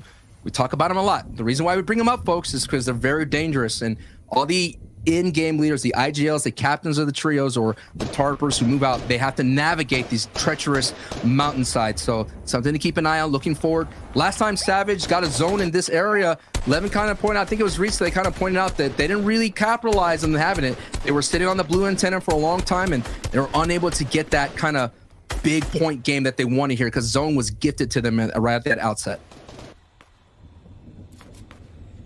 He's still in it, dude. Hardfind's still in it. I believe he could do something. I mean, that's all you want to do is, I mean, placements are important. They just start doling in a little bit earlier versus last season. So you could definitely do it. As you've seen here, Tayson on top of this prime real estate mountain.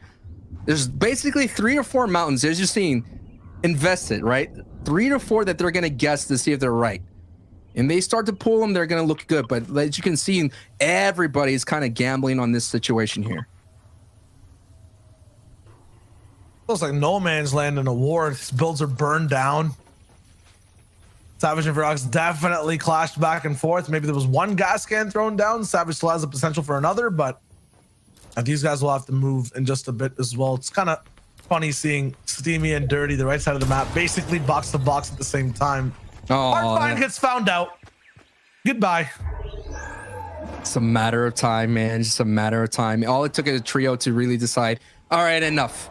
Get the fly swatter, you know, pull that out here. Let's go ahead and take a look at the leaderboard. As you see, Blasternikov Alpha in first place with 71 points. Nebs, Ubak, and Waze, 68 points. Of course, you have the user trio with 62 points, and Alex Snazy and Xsqueeze with 62, and Refsguard and Dreaded Savage with 59, who is currently sitting next to Verox there out there in no man's land, as you mentioned. And this is like, oh my god, the 1 HP revive on an 8. I was about to say, that's no man's land. This is no man wants to be here in this position at all. Man's land. What I'm trying to say is Tayson, Nate, 4ZR, rough spot, rotating free. One team from up top lands a mega beam onto Nate. He goes down and almost taken out. Remember, rebooting is basically impossible at this point. It was Andalex. And like this is just a rough spot for them. Andalex is still looking down, confident after that first beam that he can land a second. Meanwhile, though, Caddy corner gets feisty. Bunch of teams moving out, realizing they don't have zone. You were talking about the different mountains of investment. Some of the POIs are those investment spots as well. Find your timeshares. Choose right, because if you don't, you're gonna have to move fast and way far away. I think N1 went to the bathroom or something. No, Andon, nah, man, he's vibing. Andon, yeah, Andon is kind of like one of the up and coming solo stars that we're seeing in the scene. Finished 10th in the solos Cash Cup. Very, very promising start. Let's see what they can do with Junku Jetsku, which we've seen before in the qualifying stages, but it looked like Andon is going to go ahead and maybe take a break. As you see, Light here and Mr. J and Milwaukee, they land down in Cape Cod, and they usually do a lot of damage here. Analyx picks up a knock on Milwaukee, so Analyx perks up a high, has been beaming with those mega beams left and right, Child. They've been really good at taking shots all around. This time, though, kind of setting up a trap all the way. Where's this lower story of the house? Kira might just walk in. He does. It's free. And he lands a shot too. So you can go hunt down in zone to pick up Tayson like last game. You can find hard finding his own builds, or you can set up a little bit of a fly trap and find someone rolling right in and swat him up. Sometimes you think that free box up there is the sweet honey. It's not what you want to be. There's a vital traps that's happening right there on Jam side, and Fury lose a very valuable member as Mexi goes down. So that rotate right there. Wow. As we, I don't know, this team, Hottie came out of nowhere with those peppers and just snuck up on them, and now they're rotating in. They got 4 meats, so they're going to be able to survive as much as possible. They just got to get in, as Tripper with some great leadership right now on this rotation. Doing well, dipping right into the meat, and they're going to go right into Taco. Be able to chill right now. Put a little meat on that Taco right there, looking really good, looking really solid, and getting some valuable elims right there, at least to start this match off with their first points. They're gonna shield up and just watch Holocrats go straight down. Fully limited in the zone, unfortunate. But yeah, eating meat, everyone here right now is just trying to beef up completely and make sure they're ready for this end game. The most weird thing though is watching Verox go down when he was right next to Savage. Savage's trio is fully alive. I wonder, and it's kind of the most interesting part of Fortnite. 2 teams, basically the same spot in the zone, have very different storylines once you have to start moving.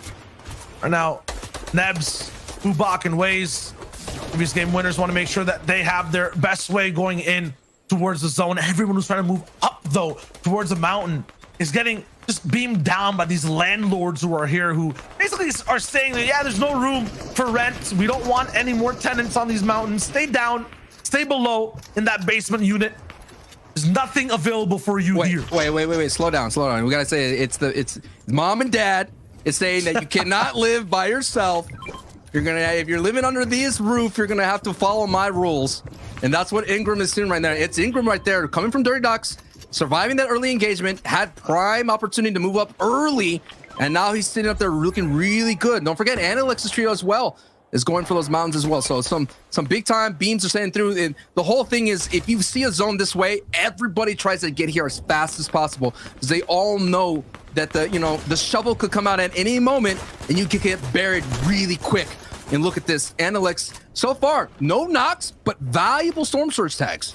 I mean, no confirmations on their knocks. Yeah. I think the big thing too is that it's kind of looking like an alternate dimension of game 2. Like this one's kind of the snow variant, because it's Analyx all the way on height, not that many elims, one of the best spots And when they're on height, you know, they just dictate the rest of the game, especially when it's close to mountains. It's so easy for height to keep height overall. But you talked about it, how they were having some kind of struggle issues being at height, and we already saw them on height, couldn't close out the Victory Royale. So let's see if they could do that this time around here in game 3. Yeah, they kind of passed the first filter, which is surviving the 7th zone. That's usually where I was watching them fall a little bit. Primarily are that, you know, excellent mid-ground trio that likes doing the retake, but so far today they've shown us they're really good with control. Huge find for Savage, because just in general right now, these guys are so low on mats. They'll split it up and give him the reins to push forward in these boxes. Who is the trio that pulled zone? Look at that. There's 2 trios that essentially pulled. They guessed correctly, and Refsguard and Dredda and Savage are going all the way down, slide down. And if you're wondering how they survived, is you could literally slide any kind of nice little angle. They just slid all the way down. So no one's going to be able to get eyes on them. So they're going to have a really clean rotation. The question is, can they get back up? Because that's where the danger is going to happen. Now you're seeing everybody making their way here. Link, Rotary, Mosh. I think this is the other trio here, as now you see Joe's trio kind of move right on top of him. It is Andelix. Andelix is at height, so Andelix has the dominant position here as 3 trios. They got a little layers here, but now Link, Rotary, and Mosh could look back into the line and get some beams here. They have to be careful here, because a bow could come in and stop their pushes, an arrow of a bow. And for these rotations, it's like a bus trying to fit through a hallway. There's way too many teams trying to make it up top on this mountain. There's already builds in place in terms of the way you want to walk towards things. You see Link's trio a little bit overbuilding, having extra boxes forward so no one can roll in on them. There's nowhere for all these trios to run. Switching layers right now is so difficult. Going straight up, you'll be beamed down. And it's because X-Squeeze is beaming down on other teams, who then beam down on other teams, and the cycle, the chain continues until there's no spots left. It'll just be 16 teams that are allowed to play in this end game, one of the trickiest ever, as it goes up and around the bottom right side, the most mountainous of the map. Taking a look at Analyx and Snazy, X-Squeeze, do they have the height endurance to hold on? It's gonna go right back a little bit, stay on the mountain. They're in 4th place as well, so this is a big game Looking for them to big overtake and hit first. You did mention though, Sancho, it's the VR they need. They need it. They need it. Remember, tiebreakers is still a factor. Tiebreakers is still a huge factor in considering 3rd, 4th, 5th, and 6th. Going into this match, we're very close. I'm just taking a look. It was 62, 59, and 53 right now, separating 4th, 5th, and 6th. Savage rolling in. He was looking at somewhere inside the top 10. Yeah, right now they're in 5th place overall, so right behind Andelix. Trying to find their way through, but they're not on height. Ooh, great. They're a little bit more shambles. Big I love jump. this Savage is rotation. moving fast. His teammates will be a little bit off tempo, off speed from him. So they'll have to wait to clean. catch up. They finally come by. Big beams on the Floki. Not going to find anything so far. It's not the right side that's safe, though. They have to keep moving left. The zone is going on the edge of the mountain. We're basically grinding, skating on one of the highest points on the map. And they wanted that dead side, but they had to go back left into the traffic there. But that was really looking really good. Like I mentioned, they had to get up, and they made that right rotation. Savage showing how great of a tarper he can be. But the story is Andelix and X-Squeeze and Snazy, we've seen them struggle on height. Can they capitalize right here and right now and get their way in a strong position on their leaderboard? So far, no elims.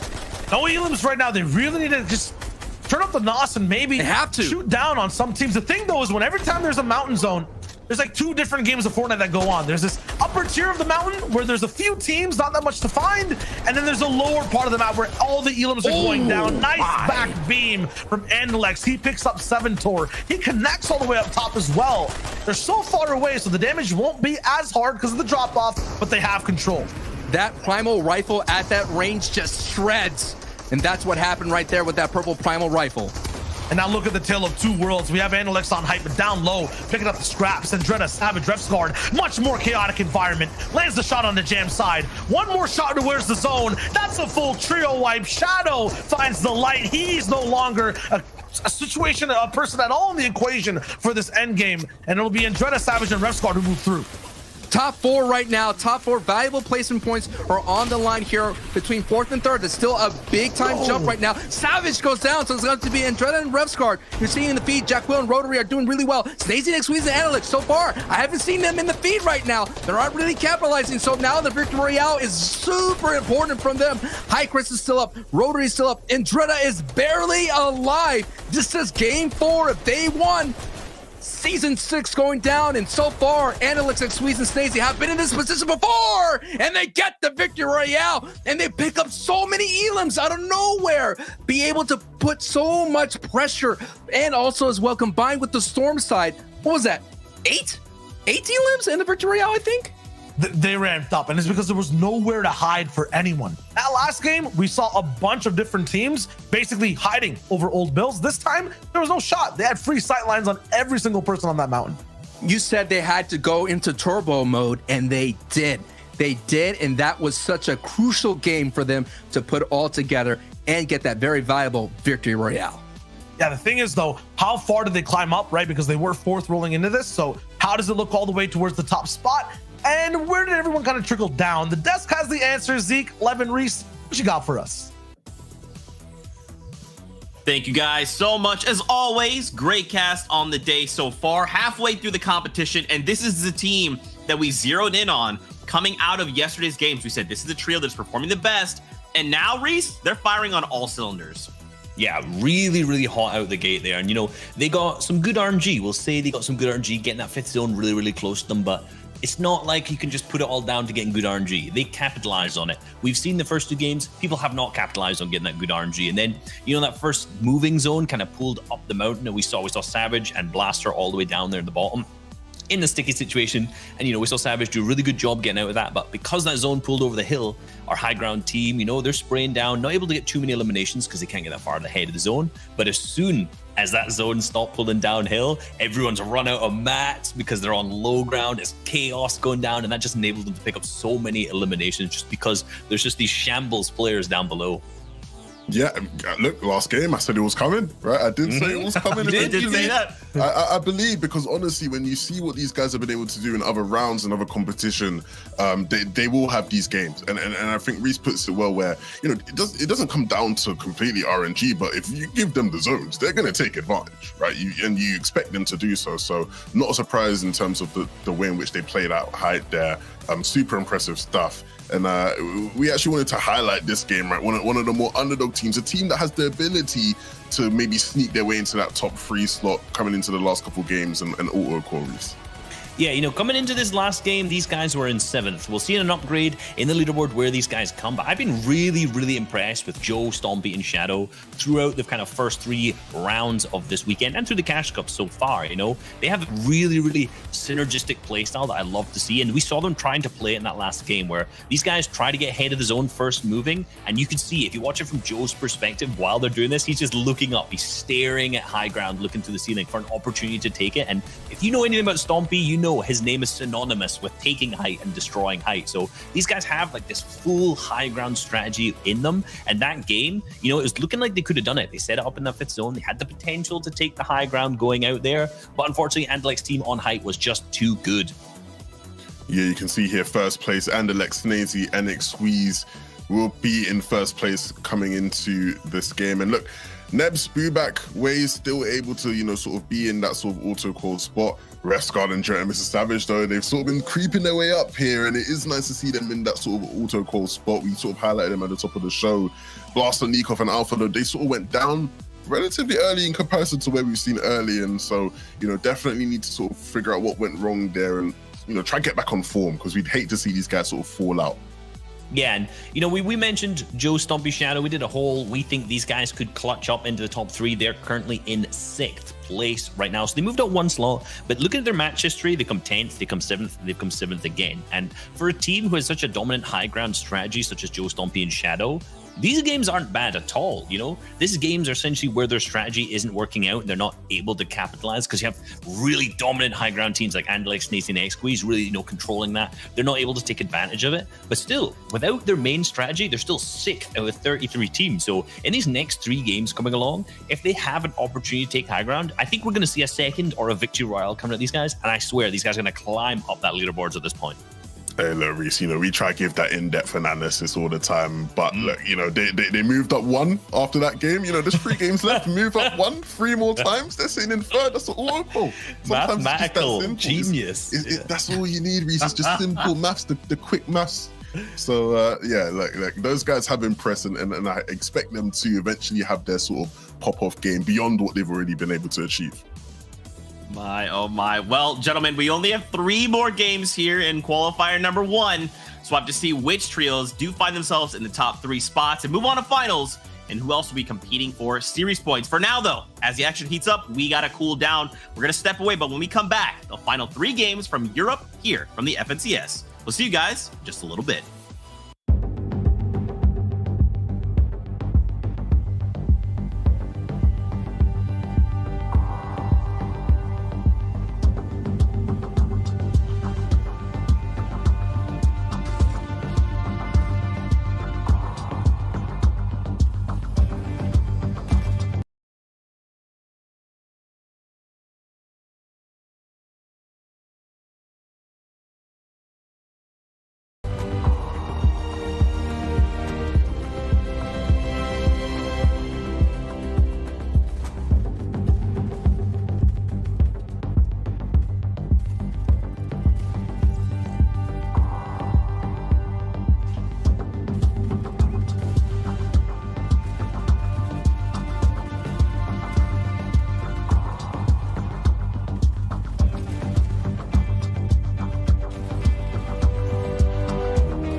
What's going on, Fortnite fam? Welcome back to the Fortnite Champions Series. It's your boy, it's Zeke, joining us here on the analyst desk. We've got Reese, we've got Levin, and guess what? We've got games. That's right, we're not staying here too long because we're ready to jump back into the action. We only got 3 games left.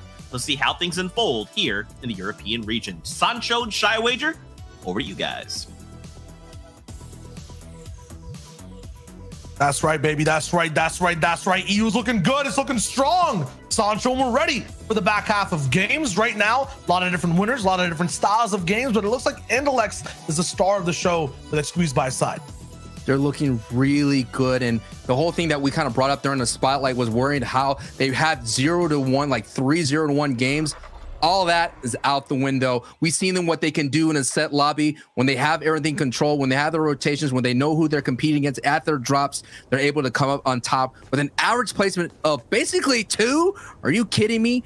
And so far, they're looking really good. And hey, big thing. Remember, if you finish first in the qualifying round like last season, yeah, maybe you may walk away as FNCS champions, just like Janice, Hen, and Chapix did last season. Yeah, let's ready to take it to grand finals too. But here right now we have Jesku, Andun, and Joku. But a sneaky game that is not that tactical anymore. They're running straight into boxes. I thought that man was about to get pickaxed, but no. Eric just gets wiped off the planet of Fortnite. Yeah, that goes that trio right then and there. And Wolfie's trio is, I was just seeing in the, you know, previous games, they've been having some issues. We asked, how is Wolfie's and passive trio, how are they going to do? We haven't really seen them go head to head in the previous rounds here for those qualifiers, and so far it's not looking good for Wolfie. Having a tough time here and there still. This fight near Flush Factory, we'll see Wishy is getting completely overtaken on height. These guys are low on mats, and one's refarming right now, so they're actually getting stronger as Jetsku moves up. I've never seen those many misses in a row. Jetsku's very lucky to be alive right now, but just by the skin of his teeth as that happens. Endon also gets taken on the right side, so it's all up to Joku, who's the healthiest on the squad. Last time we saw Andon and the trio, they were making a rotation out of caddy corner. They were there in the mid game, and right now the chances of them walking away even to the later stages of the early game may not be true, as all up to Jetsu and Joku to hold on tight. But I think there was an Andon that had himself a purple pump, so that's going to go over to the other side. That's a trade you do not want to see. As I mentioned, Flush Factory has an opportunity to definitely get some deadly pumps right out the gate. And now it's just a moment here as so many elims are happening. Ingram actually goes down. That trio is out. Rojo's trio is out. And Aditro's trio is out. And so is Desolator is out as well. Desolator. That trio is out. So multiple trios already out here in the second half of the day. What does this mean for Jetsu and Wishy as well? Oh my God, sliding right in. Oh my goodness. Okay. Jetsu somehow survives. How does this happen over and over again? This is the shot that's easiest to land. Somehow he's like dodging it almost. And now against Fly, yes, he kind of has the backhand advantage, but the longer he makes this fight go down, the more he just needs one good shot to hit and take Fly down entirely. He goes for the straight up med kit. Fly opts for the vertical play just to drop down on him if he sees him. And it does get popped. Goes down and finds even more. So gets a card. Can he hog out the medkit? He can. Might make it up there. Might save at least one teammate on his team. The man is trying to clutch. Now we're seeing Gogo's trio, who typically land out in Camp COD. They decided to move down to Risky Reels, seeing that it is a kind of somewhat available. And Floki Deceptos and Clement, you're seeing how aggressive they are, rotating so much out of Pleasant Park. Now, I want to point out, we are joining in the action a little bit later than usual. So this is where we're seeing Clement, Floki Deceptos. So far, no elims in there. So most likely, I'm going to take a look here. I think Benji's trio is still up on their feet. Yes, I did confirm that they're still up on their feet. So that is what we're working with here when we jump into game 4. And that's the way it's going to be in most of the cast going forward. So game 4, we kind of jump in a little bit late into the action, usually about midpoint of the early game. First zone's already almost wrapped up. This is the most interesting thing, though, is the fact that both Floki and Benji made it off spawn. True. Looks like it did cost. Oh no, they're here. Hold on. Wait a minute. Pause. Big Rewind and then replay, because these guys are here. They're back. They got mats. They have 17 points. This is the comeback game. They're not messing around, dude. They put on the bandanas and everything, you know. Benji, the power of Benji's Fishy's outfit here to play, and they're all going into like some kind of guerrilla warfare. We're talking about explosive gas cans. They're doing all that they can to turn their favor. Look at that, 17 points for the day. They can't be happy at all, and you're just showing right now. They're not messing around. They're here to try to third party and maybe get 2 trio wipes right here. And hey, it could be these 2 games. These 2 games could kind of, or these 3, instead of 3 games, could essentially pop them off right here. Just because you have a bad half doesn't mean you can have a great second half, you know?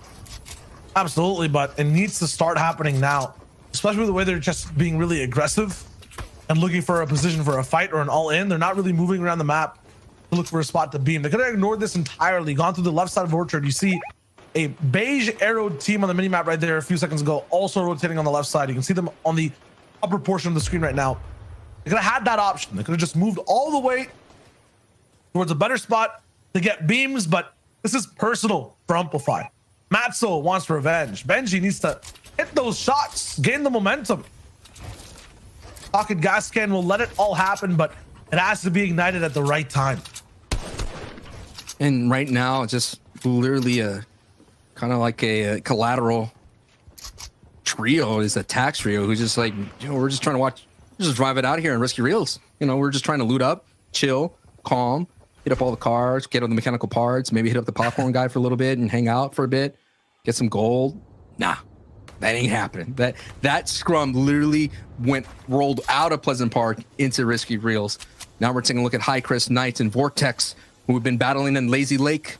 They lose High Chris in this battle here, and now they're trying to make their rotations. And this has been like the theme at the entire day. They're not clean rotations like they have been last season. I feel like last season, everybody usually fought in Storm. They usually fought on the edge. But I'm now noticing here is a lot of scrums are happening along the way. And it all depends on what kind of inventory they have. Maybe they don't have the common ARs. Maybe they don't have the classic ARs, so to speak. With those primals, and sometimes if you end up with a makeshift rifle, You're gonna have to get a little bit closer, a little bit more in your opponent's face, as you can see Vortex go for a reboot out in Colossal Crops.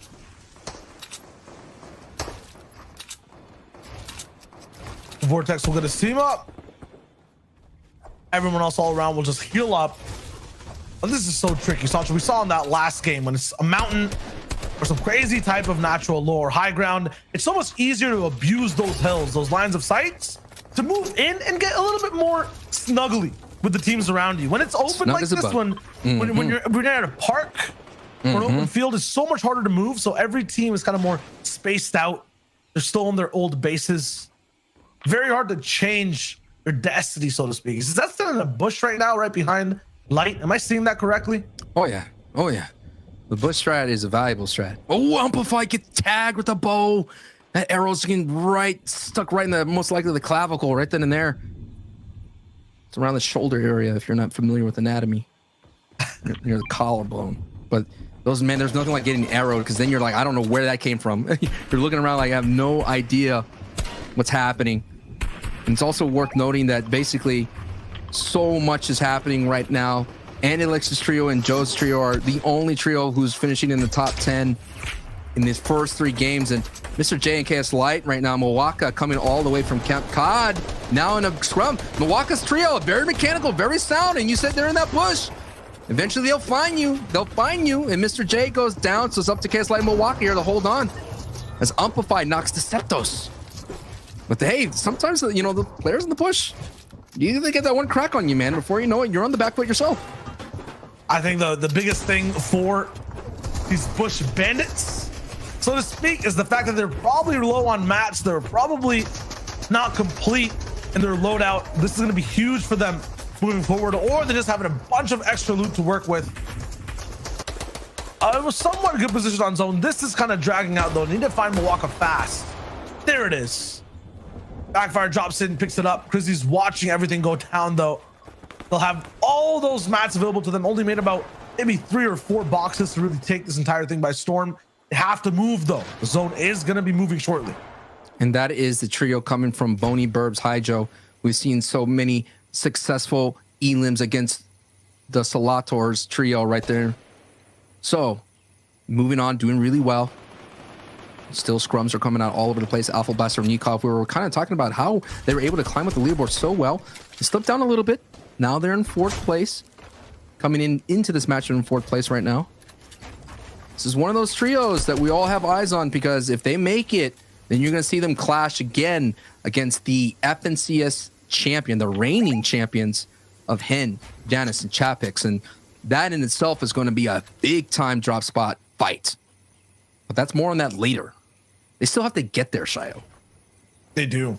Every team is kind of on that path to get towards the top spot, get towards grand finals. Once again, it's top 3 today. Completely Only changing 3. the way we watch FNCS.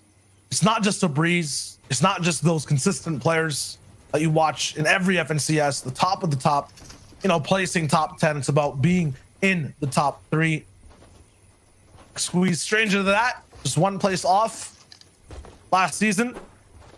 In terms of the very, very end of the finals, these guys just in general need to just clinch it today. Right now, they are in 1st. This is the team to watch. Hold on to what seems to be qualification right now. But around them, Blaster, Nikov, Alpha looking in the top 4. We saw them at one of those high bases. They're right next to Mexi, who's 23rd. Rotary, Mosh, Link, 5th at the moment too. 2 places away from the outside in. They really need this game to go well. This is going to be a repeat zone to where when Booback was able to walk away, Booback was able to get a victory royale. We know Booback is sitting on that Guardian Tower on vacation, like we mentioned earlier, so they could cash in and maybe get another high finish. And Booback's trio was really, they're sitting in 2nd place with Nebs and Wade, so they're looking really good. This is going to be a crucial game, like we mentioned with Anilex's trio in the previous one. This is going to be crucial for them to cash in right here, right now, as we're seeing the Fly 96 trio going up against Benji trio. Benji did get knocked. I'm not sure if we got confirmed right there, but Amplify and Mats were able to hold on strong. 1 second till we see who has advantage, and it's primarily the majority of teams on the map. Just need to move forward, not make any mistakes, build in the right spots. They will get punished, take damage, slow down, fall behind. Don't want that chain of events to happen to any one of your teams. With Peppers though, Squeeze might actually make the call to do this fast rotation now. If that happens though, they won't have these Peppers to overtake height. If they do it late enough though, Sancho, right? They can chain Peppers from 4th all the way to 5th zone and maybe get towards high ground in this next one, half and half. And anytime zone pulls away from this trio, they really rely on Peppers. So those max pulls and those moving zones, especially in zone 5, it is the Peppers that kind of buy them the thing, but they get some beams as they're going to go across this crosswalk and they get in that crossfire just a little bit, but we got to keep an eye on that Pepper watch. Because anytime they dive into that Peppers, you know that they'd rather hold on to them. And every time I'm watching VOD reviewing them, those Peppers were very crucial for them to get those unfortunate zone pulls. So we'll keep an eye on that. And Snazy goes down, and that's going to slow them down a little bit. I feel like I've seen this kind of zone before. I'm really thinking, I feel like in NA East, we've seen this kind of zone with Zate's trio was able to sit on top of that mountain and do some damage here. So let's see what the EU region could kind of do with this kind of puzzle piece that's been played right in front of them. Just getting word that Benji trio is actually gone, eliminated. Wow. What a rough start for them to start their season 6 FNCS journey. 23rd. Wow.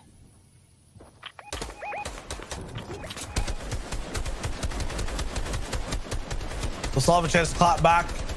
Top 3 might be a little bit too far though. We're basically getting into the home of Blaster, Nikov, and Alpha right now in terms of craggy cliffs. See Nebs up top as well. Stompy's there too. All the top 6 are here to play. Juan put aside MXR though are kind of in trouble in their own box. Big shots being taken around. It's Paxi this time they're going to be fighting. This is a team, remember, that has a very good potential of ending up winning this game, especially with all these elims. Just have to make sure they can convert. They have one of those victory royales as well. 16th place though. So after that win, ended up fizzling out. Need to clap back. This low ground playstyle is very hard to play though when you don't have a lot of cover and a lot of favorable zones to bounce back on you. 1200 damage above Surge. They can do whatever they want for, you know, however long they want though. Don't have to worry about damage at all. Yeah, these north zones they've been working really well with today. The south zone is what the factor where they kind of been having their issues. So anything that pulls north in the future games, expect Podesai Trio to do really well considering they land center.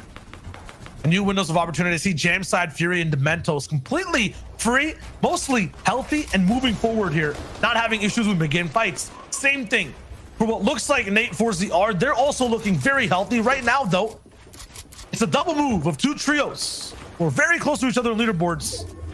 Moving towards the gods of position right now. Maxi, Michael, Virox, all the way up top. 4ZR picks up a knock on Falcon Lee. It looks like that was on the rotation and on Pablo. So 4ZR making some movement right here, opening up that rotation pathway, and Mosh is just kind of following him, as you mentioned right there. And 4ZR gets the Elim, but now, hey, just because you saw one person go, that doesn't mean you're not going to get for free, as the beams ran down and Link and Rotary are out. And Mosh is going to continue on without the trio, but he's not done yet on this rotation. He still has to keep going, and you mentioned it, with solo match 18 builds, and it's not enough as he gets eliminated right there by Virox's trio. And now the rest of the lobby is starting focus right there, as you see his Squeeze and Analix and Snazy make their way through. Go all the way to the road. Look at that nice rotation. They literally had a max pull from the south side, and they made themselves way all the way to close to the north side. So maybe they had a couple more peppers in that back pocket, but so far no peppers now in their inventory. They're gonna have to do this, and they pulled zone 6. It's deserved though. Just take in what this team just did, how good they are. That was such They good. basically, So good. there was a team in front of them. They rotated better and faster than them, turned around and eliminated them all within 20 seconds. That's insane. It's the peppers. The peppers. They have more peppers. If they could walk away with all those peppers from Caddy Corner, it just leads to so much opportunities on these rotations. They're gonna need way more than peppers though right now. I believe it is 4ZR. Yep. Oh, wow. Nate and Tayson all the way up top on height, and this is height that is supported so well. That being said though, low ground is elevating very close to their lair. They're gonna have to build Look a little at bit this. higher. You see Tayson What going a up great exactly view. right. Yep, he's going straight up. Might be able to connect that big base in front of them as well. That happens, they get stronger. Alex though finds very good footing. Mexi, Michael, although Verox is down, still have a chance in this game. Big pump goes through on the left side. You watch their right though. Two directions of terror, and right before them or right in front of them, it's not free at all. They're so far low on low ground, they're gonna be stuck. Front and back, Jam side is going and trying to find shots, but doesn't get them. Fury wraps it up, but with a big cost because the rest of his team is basically gone. The trade is just real, and Shadow was there to benefit from it all. Can the Height team benefit for so much action down below? Tayson, 4ZR, and Nate, we're gonna need this type of opportunity to get up the leaderboard right now going into this match. 14th place. So far, haven't been able to put together that kind of signature win that we all know that they're capable of. Xweez and Snaze and Alex trying to go up the mountain. They're getting a couple of beans, but just look how congested this is. And Storm Surge is tagging them, and they're on the wrong side of this one, Shy. Oh my goodness. It's not looking good. They've been running too long. They need to start shooting. They need to find something. The next one's going to be shield crack. Just 3 above, though. Okay, it's fine. okay, More beams. 52 below. Have been flow. 12 above. Okay, it's all good now. 28 different players still alive. Storm Surge is gone. It's just going to be natural gameplay, but look at how exhausting it was to live through that. Stacey down to 30 HP. Andalex with 40. Xweez also affected, 69. Now they're looking for shots back and forth. Not going to find much on their lair. Meanwhile, Tripper's popping off in the feed. Xweez has to burst down. They want control of something. Stacey gets clipped while it's trying to happen. AD and Hardfind and Astro found their way up top. Where did Nate go? What happened on Height? We have new leaders. There it is. 4CR forced down to the low ground and swept up right then and there. AD and Trio overtaking Height and over the opportunity to get the victory royale. As you're seeing, Zone is pulling away from the mountaintop, so a lot of builds are going to be expended here. MXR with Podesai and Want last year. Such a big game, Shio. 12 elims right now, and they're looking really solid right now in the top 7. Pop and Jelly's gonna make sure everyone gets healed.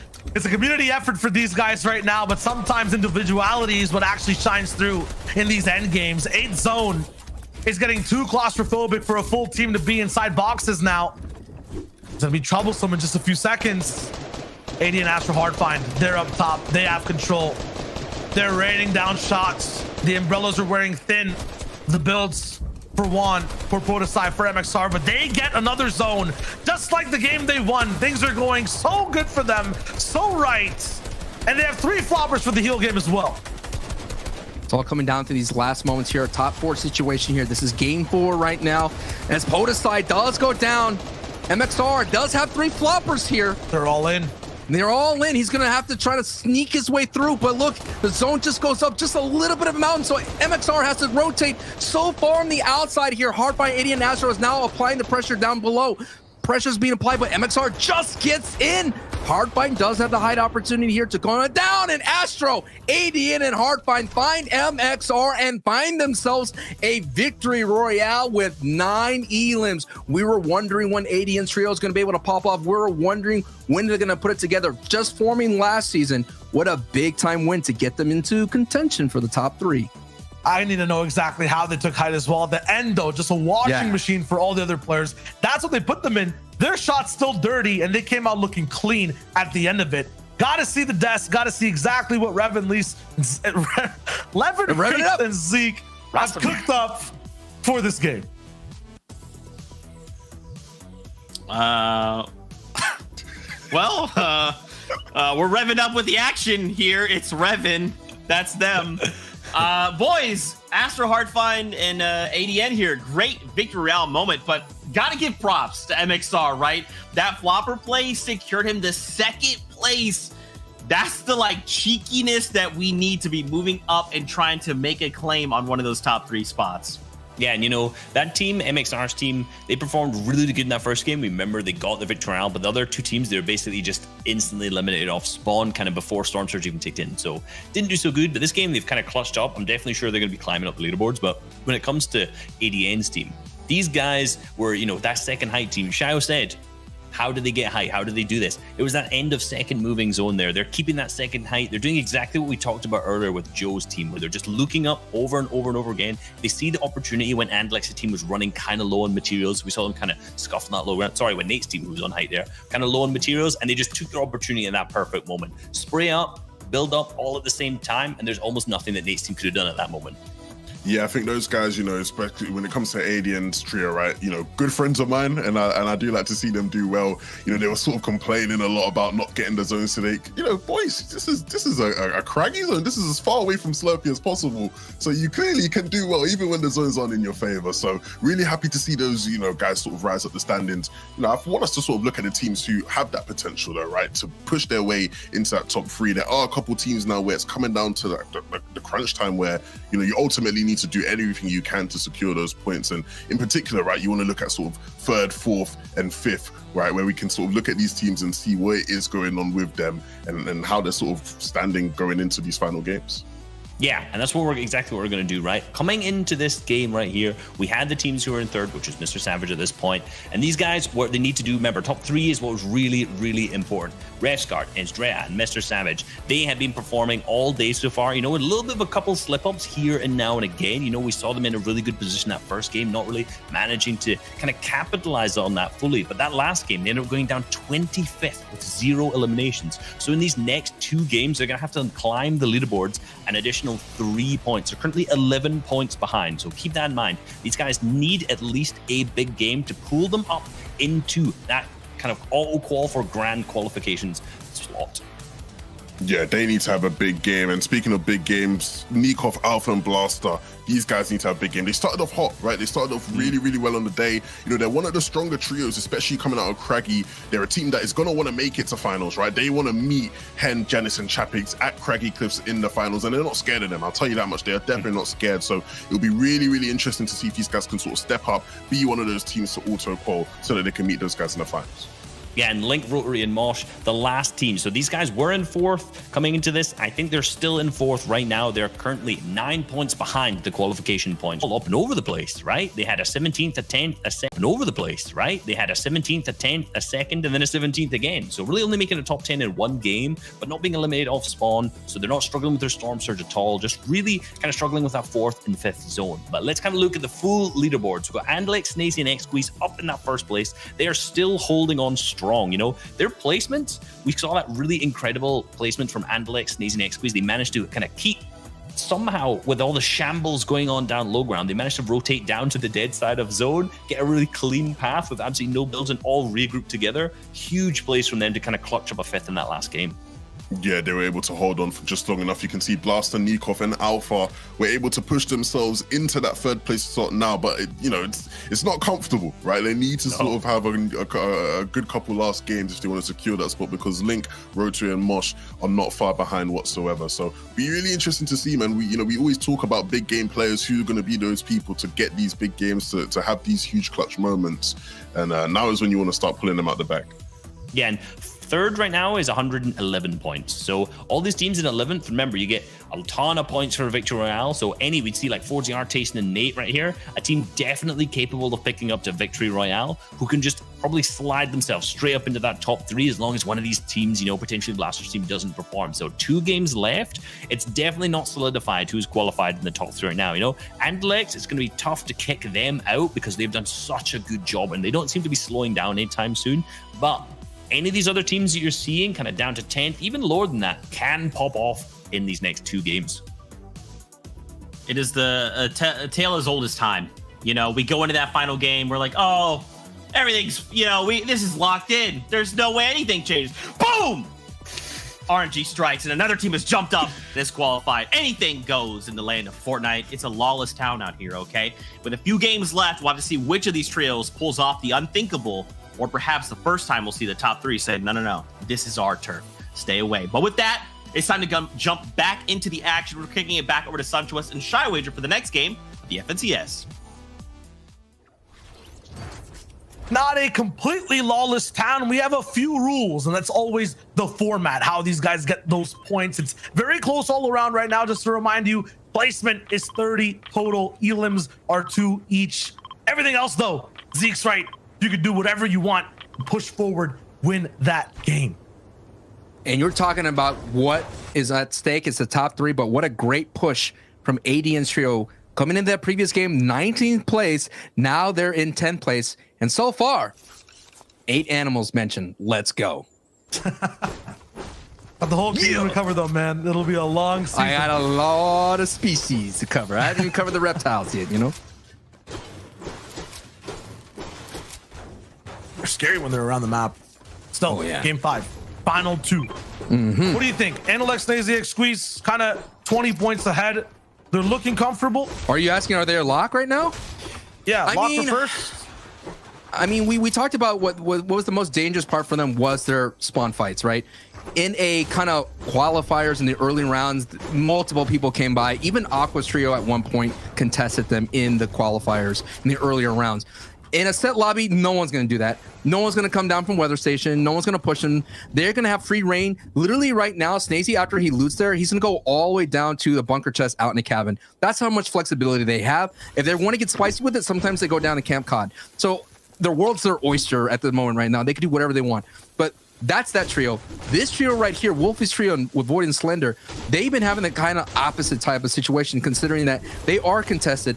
And because Retail Row, we mentioned residential is such to the strong side of this POI. You want to play for that, only the bunker chest in Yellow House, but the bunker chest outside of the Retail Row area. And Wolfie's Void and Slender, they haven't done it yet. They haven't been able to put it together. But now we're taking a first look at the Storm here. Look at it. They have opportunities to be here. This means there's so much opportunities for the people in the South area. I'm assuming Jam side to do well. Analyx is going to do really well. The question as well is, I want to know, can Podosai kind of cash in here as well? He has an opportunity to put together a back-to-back strong game. If he can, Podosai and that trio can make their way up their leaderboard, considering that right now they're in 8th place. So in striking distance, considering the top 3 is at 111th place. So string together a solid game and maybe a pop-off game, then you're looking really good.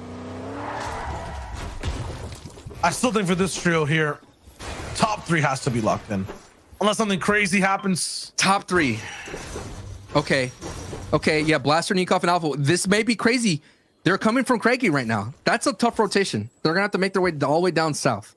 And at the same time, we all know if Benji's trio is up, Clement's trio, they're going to make that rotation. They're going to cut them off. It's kind of like I'm a weatherman right now. You know what I mean? You got that storm front coming in from the hotness is coming in right now from Nikov, who's been doing really well. And then you got that cold front coming in of Benji's because, you know, Benji's trio has been kind of cold today. That cold front could come in, kind of trip them all up. I don't know, man. Whatever the weather is, these guys have peppers. They don't feel the wind. They don't feel the cold. They get through every single, this team. They get through every single condition, like essentially for free. So I feel like off today, like it's their zone too. Like they have caddy. And you may be wondering, I know, you know, sometimes it's like, where's the action? I want to see, you know, we're watching Snazy loot up, but so far no one's fallen yet. We're setting the stakes, we're setting the table, we're letting you know who's doing really well, who has an opportunity to get into the top 3. Letting you know what's going to happen, make sure what stories you need to keep an eye on. Now, the other teams, the rest of the board here in the next 2 games, Shio, they're competing for series points. They can still get into the next semifinal stage through series points. It's like top 99, I believe you'll be able to move in. And they accumulate that through performance throughout the entire qualifiers. But this time, last season, there was 4 qualifiers to accumulate these points. Now there's only 3. It's a little bit more pressure for all these trios competing today. And for High Chris too, it's not just that he's or like it's not, you know, guaranteed. For this week at least, he's going to be focusing on getting the most series points. Like 92 points, tied for 4th place, still very close to the top 3. I would say the victory for them is being able to win Lazy Lake. Look at it. Before previously they were having these engagements, now they have it all to themselves. So that in itself is a win. That is something that you could, a moral victory that you could walk away with. And when it comes to Fortnite competitive, is especially the way it's all drawn out through weeks, is you want to have these kind of moral victories to kind of set yourself up for future qualifiers. As you see here, as Snazy does go down, my question is, like I mentioned, Snazy does go venture out on his own to the cabin down to the bunker chest. He may have got caught out there. It's a very dangerous split to take off that far, basically coastal. So keep an eye on what happens at Analyx. But I did see in the previous round, Shio, Analyx and Squeeze, they got a victory royale as a duo with 19 elims. Granted, it was a key game. It was the last game of the round 3 for them, but they popped off and they held height by themselves really handily. Can they do it in this set lobby? big question. Huge question. Huge question. Still, they have room to work with, right? It's 20 to second, almost 4 or 30 to or more than 20. My math is just like actually toppling down the hill that Analyx is walking on. 20 to second place, and then a little bit more all the way to third. They have a big lead or like room for error, basically just one game's worth of if Nebs makes mistakes. Ferox, Michael, and Mexi, though, these guys are pushing up and going for hot spots. I think it was Michael that found Snazy. Michael has one elim. This is where Snazy likes to go. He likes to check out that bunker chest. It's a very valuable chest to get. It's just like in this cabin area, and I think Michael's able to get, who knows, and maybe Ingram, he picked up an elim on trio, but somebody around these parts picked off Snazy. But right now, Michael's trio was one of my favorite trios going into this event, considering, like, I just got to give them major props. They got pushed out of their drop spot last season, and they did really well. And Michael has been the kind of a cool person to interact with on social media.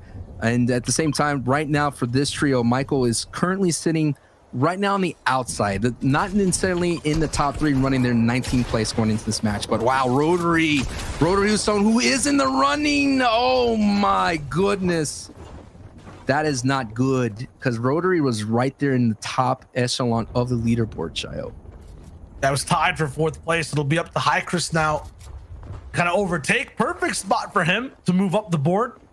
Refsguard and Dread Savage as well are right behind, but they're not even in the same world that we're watching right now. This is the south side of the zone, the south side of the map. So much more freedom to move around, get into box fights. It's not just about beams. It's about pickaxing those walls and doing that big shotgun damage. Big shot on the jet scoot. What a nice read there from Wishy. And that'll just send him right back on full defense.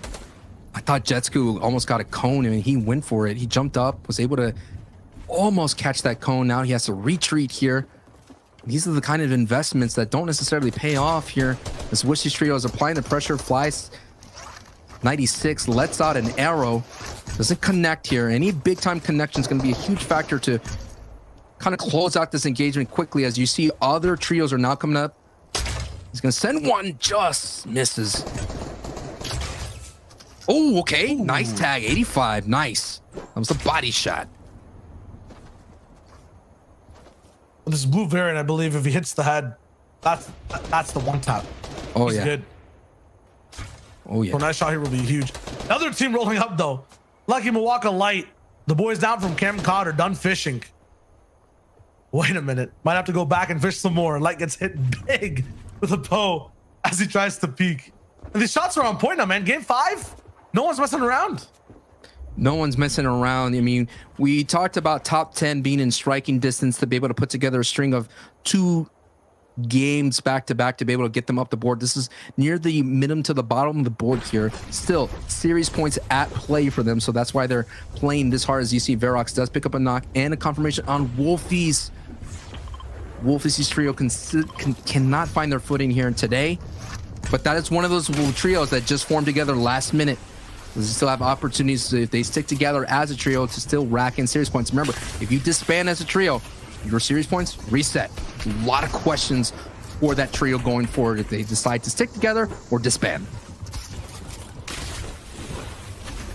We get pulled even more towards the south side. These fights happening towards the left aren't the best to have right now. Not the coolest idea. Dirty's moving in late. Fly, those getting active, looking for bullets to land. Nothing does, though, right in front of him. His teammates are very weak. Wishy taking shots from Milwaukee, taking shots from a different trio as well. Stakes rolling through the boxes. This is just, this is not good. It's not good. And if you took a look at the map for a second, the fight that's happening south of Lazy Lake is over a bunker chest opportunity. So Lazy Lake, like I mentioned, has become a hotspot with the introduction of the bunker chest introduced into this season. If you don't know where they are, they're usually chests inside the ground. You could get yourself a strong purple weapon. At the beginning of the season, RPGs were in there, so now it's usually either you get a purple pump or sometimes a compact SMG. So much power in those bunker chests, as you see in the power position from Stasios. Stasios coming in hot right now entering this fray. And this is the dangers of having exchange and engagements here. And considering there's a lot of people that are point hungry, this Stasios trio is here to eat. They're going to eat, but man, they're taking their time with this meal. It's a roaster. It's a slow roast. Devin, I've had like, you know, basically for this game in terms of the pacing of it compared to others. I've had a son. He's out in college, got a job, came back, and it's still this game is still going on. To put it in reference, all the games we're watching before, right? On average, right, the first team is kind of eliminated like a minute 41 into the game. For this one, the first team fully eliminated 7 minutes into the game, 7 minutes and 14 seconds. Wow. This game is definitely much more passive. People are taking their time. It's not action-packed in terms of eliminations, but the cerebral play, the thoughts, the pressure behind every elim. It's game 5. Definitely here. Andalex's team picked apart. People going for longer splits. The risk not actually working out. It's trouble. This is such a dangerous place for Analytics Trio to go. They went for the bunker chest, jam side trio from Misty Meadows. This is what, you know, this is like an elim box. You know, you walk into that, you have so many different people that could come in. Lazy Link could come down, Lazy Lake could come down, Misty Meadows could come down. And as you saw right there, they try to stick their hand into that bunker chest cookie jar, and all of a sudden they pay the price. So not going to be really bad. We already talked about there are already 20 points in the leads right now, but still, they could kind of scrap that out the playbook, right? Maybe we don't really need to get down there. I mean, what do they really maybe upgrade a pump or to a epic AR? Was it really worth it? As you see right there, not worth it. But Lazy Lake, like I mentioned, the south side, always early, like the later stages of the early game. If you're playing competitive, even if in like kind of arena, you'll see that a lot of people tend to rotate there, seeing if they could find some gold in the ground. Sometimes they'll just end up digging up dirt. And even if they get gold, the gold could be fake. 4ZR right now, 12 elims, and 10 of them are just him just popping off. Kind of, you know, you're talking about digging up gold. If that is a cool prize to have for him overall, still in 11th place. So being the lobby leader in elims, being the most aggressive, is still not working out to get these guys to top 3. And it's weird to say, you know, that they're in 11th place and that's a bad thing. In previous seasons, they're one spot away from qualifying towards the top spots. Now it's going to be top 3 once again that we're looking at. A lot of these teams aren't that close. The term you're looking for is fool's gold, Chayo. And look at here, the zone here in zone 3 that's been revealed is going to go where no one's at right now. And if Andalex's trio, typically they would already be in the center, but they decide to push up to Lazy Lake. And right now we're looking at an area that is not that much congested, but Lazy Lake, I saw Floki's trio is having issues having making their way through that Lazy Lake. And you're seeing that rotation being some problems right now. Tayson, 4ZR, Nate at 81 points, trying to get in right now for the top 3. You know that trio wants to get in, but hey, sometimes maybe this new trio may want a little bit more extra playtime considering that they're so new. But at the same time, Tayson has always talked about getting in. Last season, he wanted to, you know, with iDrop and Savage, they wanted to get in early. They wanted to qualify early, but they were unable to put it together. That's why Tayson went to find another trio, going for that back. He was going for that back-to-back championship. Now has to settle for a 3-time championship. I think Tayson and 4ZR and Nate, they could definitely do it on the outside looking in right now in a top 10 going into this match.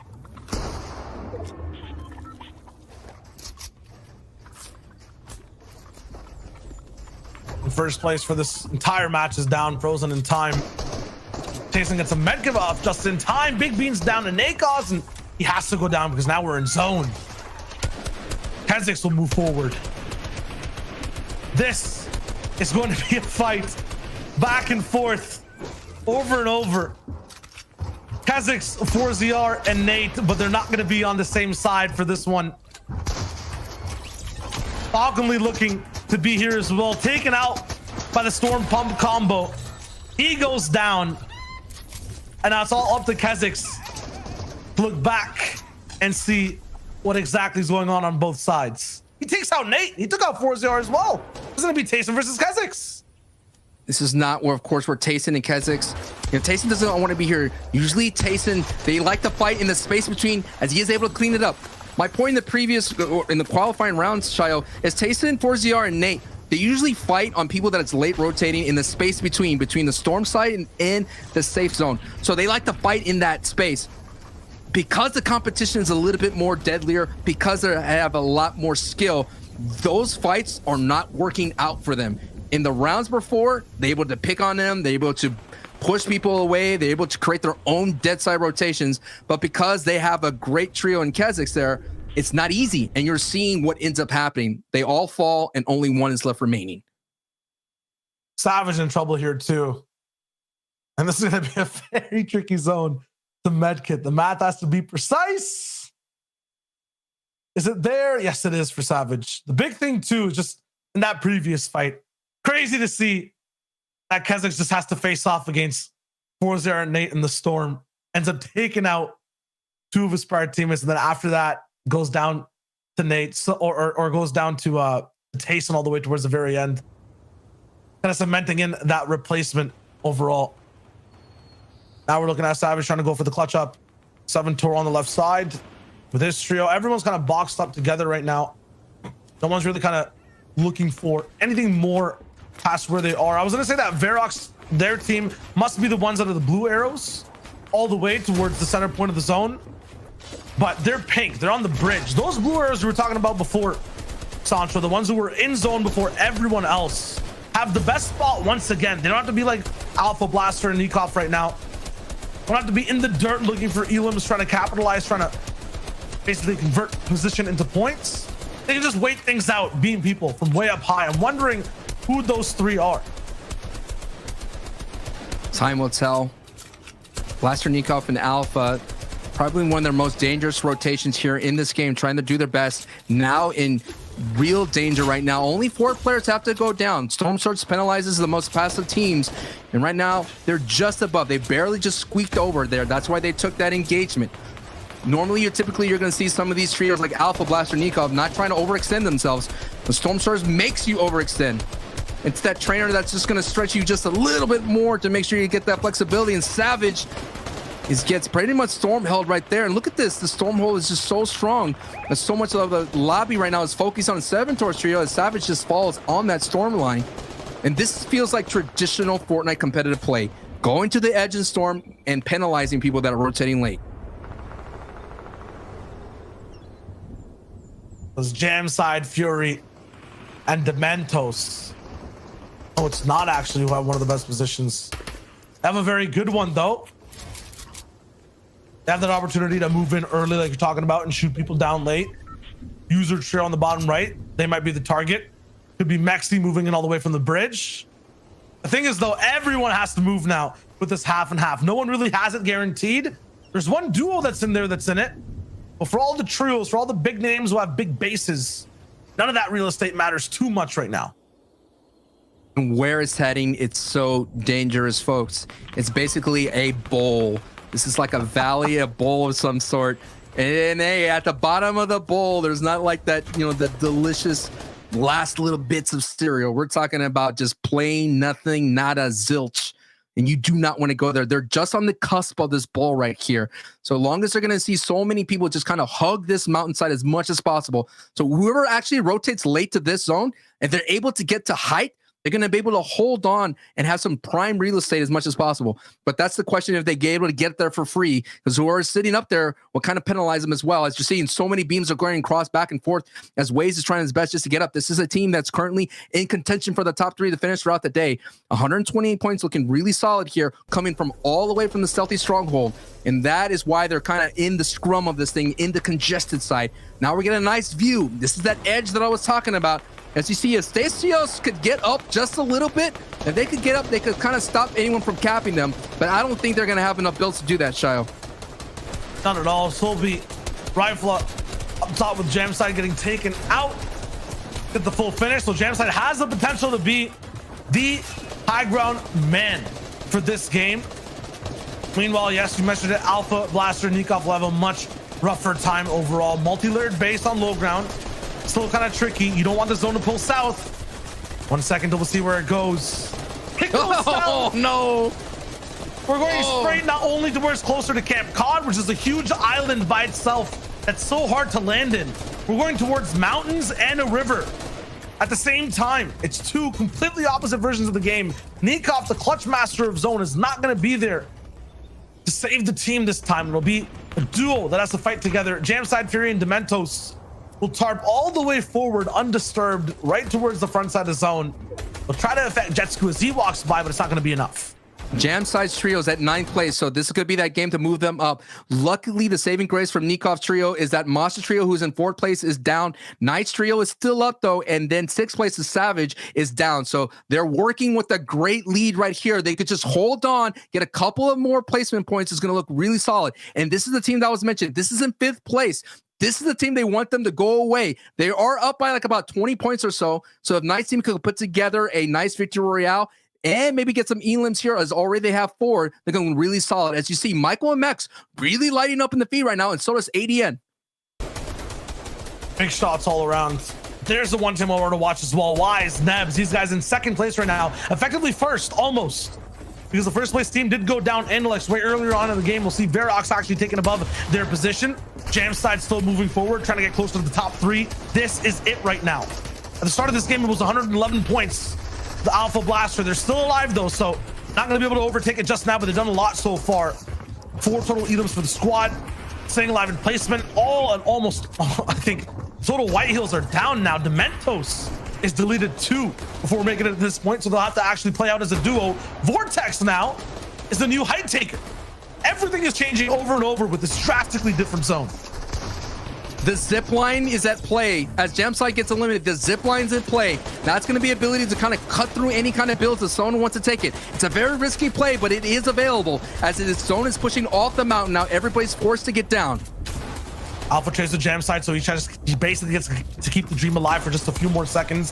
300 mats though, he has to find someone else, something else, anything in front of him. Has the flame bow, but not enough room to use it, and his own builds are wood, so not gonna be a good idea to just let it loose and misfire. Right now, it's him trying to hold on to 3rd place by himself, and he gets invaded. Box to box. It'll be snagged. That takes him out. Top 10 gets you a bonus 2 points here. He was so close to that, but Tripper and Hottie there, they're gonna kind of move up a little bit. This is another team in the top 10. They could do it really well here. 5 elims looking really good. Has a blue pump, so it's not gonna have that power impact that is. Elocrats goes down, so now this is moving along. Taking a look at it, no mats in Tripper's inventory, so he's gonna only have no blueprints out, pump out, and let's see if he can hit a big tag that he's looking for as Vortex is sitting at a height with High Chris. Vortex, High Chris up top are one of the only teams alive for the moment who can try to clinch into that top 3. The 2nd place team though is on ultimate low, and they're making sure it won't happen. Waze is on the backside, he's looking for it. Nebs is down. Can High Chris get into the top 3 here in game 5? That's the big question. Nebs fully eliminated. Wise still alive. Right next to Hottie, they go blow for blow, and Hottie's the one who gets the elimination. Tripper and Hottie alive now. They're looking for their shot to jump in towards the top 10. High Chris wants to win this game and get to the top 3, get one final step closer to qualifying for grand finals. Here it is, gold pump, drop down. They go low, Vortex on one side, he comes back up. 2v2 situation, High Chris going up top. Still just playing insurance so far. Vortex drops down, gets hit down. The harpoon connect is not there for the end. Another big shot all the way from the high ground. He gets edited down, and Hottie's there with the low ground clutch. And what a way to end this crazy game. Woo! Wow. So many movement happening right then and there. They were in the top 10. I think they moved themselves closer and closer to the top 3. We saw some of our top of the board fall early, but that was a nice edit down play from that trio. I like it. Hey, just because on the low ground doesn't mean you could infect the height right there. Yeah, if we're on the track right now, all the people in, towards the front of the race slowed down. Maybe went a little bit too fast out of the gate. This was a catch-up game for everyone else behind them, right? 2nd place, 5th, 9th, the top 15. Everyone was there towards the very end. Yeah, the entire game was very passive, but it definitely ramped up near the end. We're going to kick it to the analyze desk to break it all down.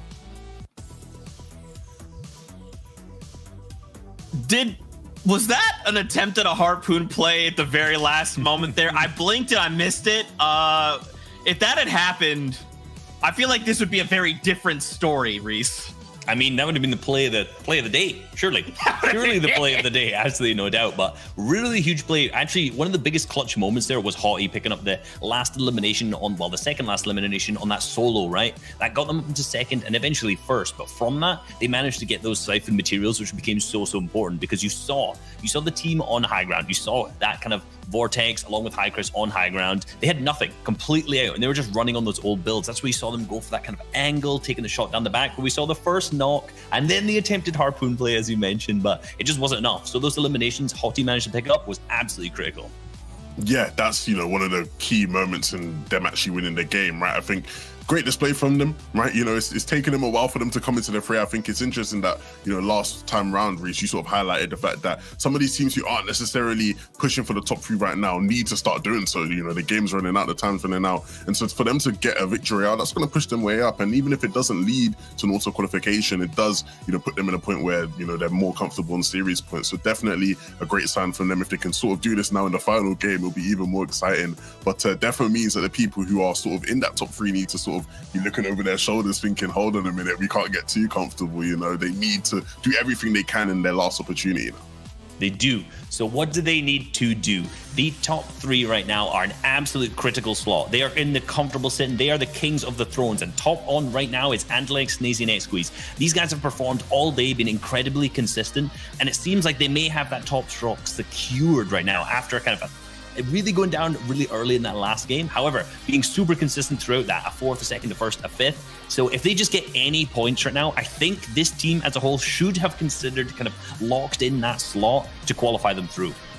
Yeah, I think of all the teams in the top 3, they're the ones who wouldn't necessarily be looking over their shoulder in that sense. I think they've definitely been consistent over the course of the day. And maybe you could say the same here for Waze, Bubak, and Nebs. They've been really incredible since sort of after game 2 or so. They start to really step things up, and definitely been interesting to watch over the course of the past couple of games. You can see crazy shots there from Bubak. That's some insane stuff. So, you know, how things sort of play out now for these guys, I think they're definitely going to be feeling confident coming into this last game, and confidence often breeds success.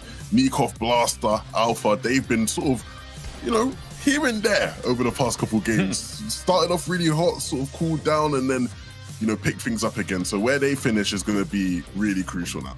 Yeah, so remember, your top 3 is Andalex, Snazy, and X-Squeeze, Team, Blaster, Nikov, and Alpha, and also Nebs, Bubak, and Waze. And these guys are in that slot. We've actually seen a change up in the leaderboard as well. You know, we've seen Nebs' team now actually overtaking Andalex's team. So now Nebs, Bubak, and Waze is in the 1st place slot. Andalex, Snazy, and X-Squeeze currently in 2nd. Blaster, Nikov, and Alpha in that 3rd. But notice, between Hycris, Vortex, and Knight, after picking up that big elimination, they are on the tails of 3rd place. Look how close this is. I think you know what? I think I spoke too soon.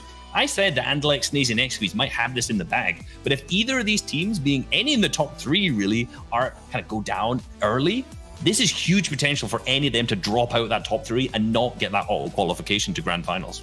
Yeah, the margins are much finer than I thought as well, Reece. I'll be honest. I know. Coming into this now, this last game gets really interesting because, you know, all of these teams have the potential to be knocked out. That's the reality.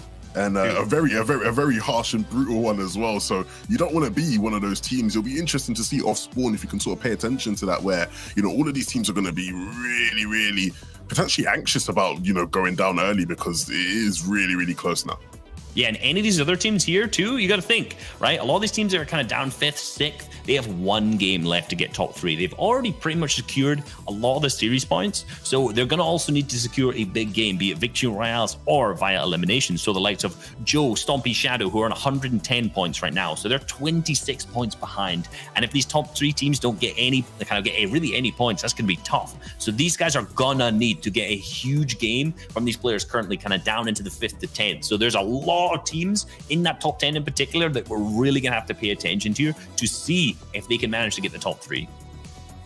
And the victory royale by itself is worth 30 points, right? That is enough to at least put you in contention. You pair that with a handful of nations, boom, suddenly you can find yourself in that top 3, right? And like you're saying, the pressure is totally on for the top 3 right now. If they drop and they're feeling super confident, they go into a fight and they just drop right then and there, that's it. They cannot earn more points, and that is their run, right? So any of these top 3 very easily could fall out of top 3, and you know that that is what they're thinking every time they look at another team and they're like, do we want to engage on that trio? We'll have to see. Fortnite fam, this is it, the final game from qualifier number 1. We're jumping out of the battle bus one more time from Europe, so Sancho, Shia Wager, take it away. If you haven't heard it enough already, it's about the top 3 and the walls are closing in. The points are getting even closer side by side. The door is almost locked to see which 3 trios move their way towards the grand finals. It's Shio Wager and Sancho West showing you how that goes down.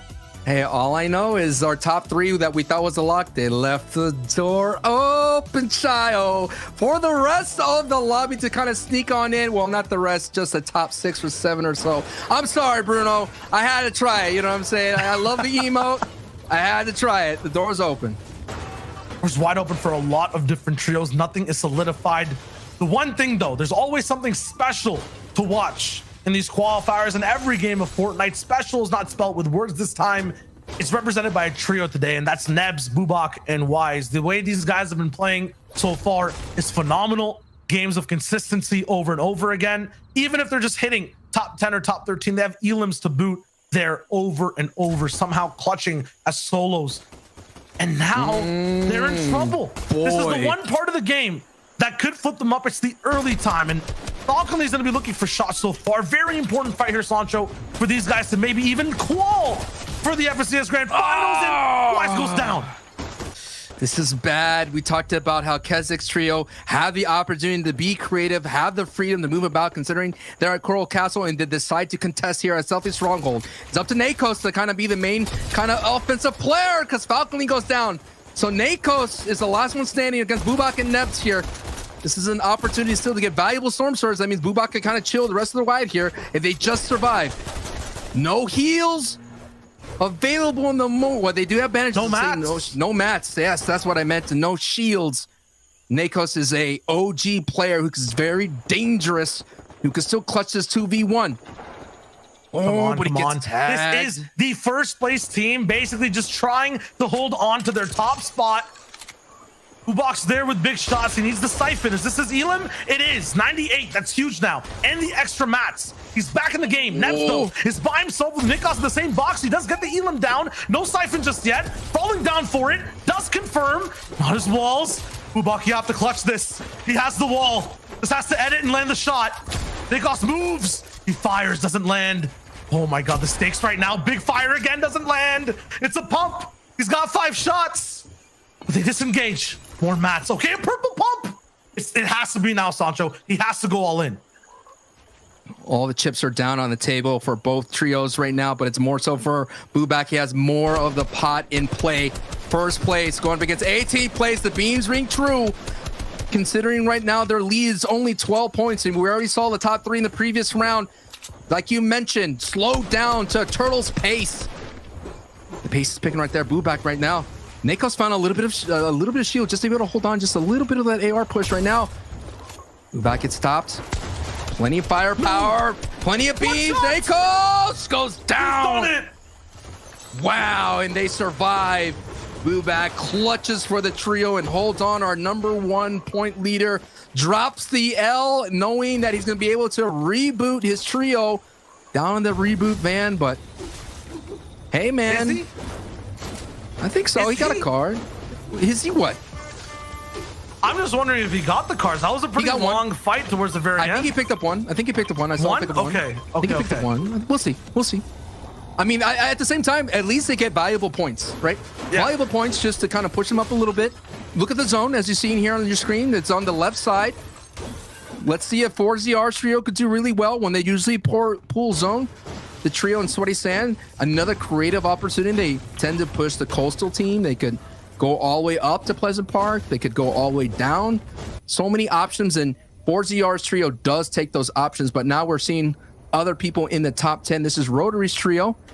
I'm just trying to take a look at, find them where they are on the board. For some reason, I felt like they were always on the top, and yeah, they were on the top, and they slipped down to 13th place going into this match, Shio. Wow.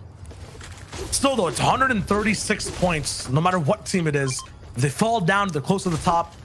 That is basically the top 3. You're right. 136, 137, and then now 155 for the first place team. It seems like the 155 might be enough. But Sancho, we saw last game, Analex wasn't first. Yep. By a landslide, by 20 points. It got caught up and bumped over. Nothing is guaranteed, especially with the way the zones have been playing out today. You know, Tripper, just seeing them where they come up here. Wait a minute. Hold up. Wait a minute.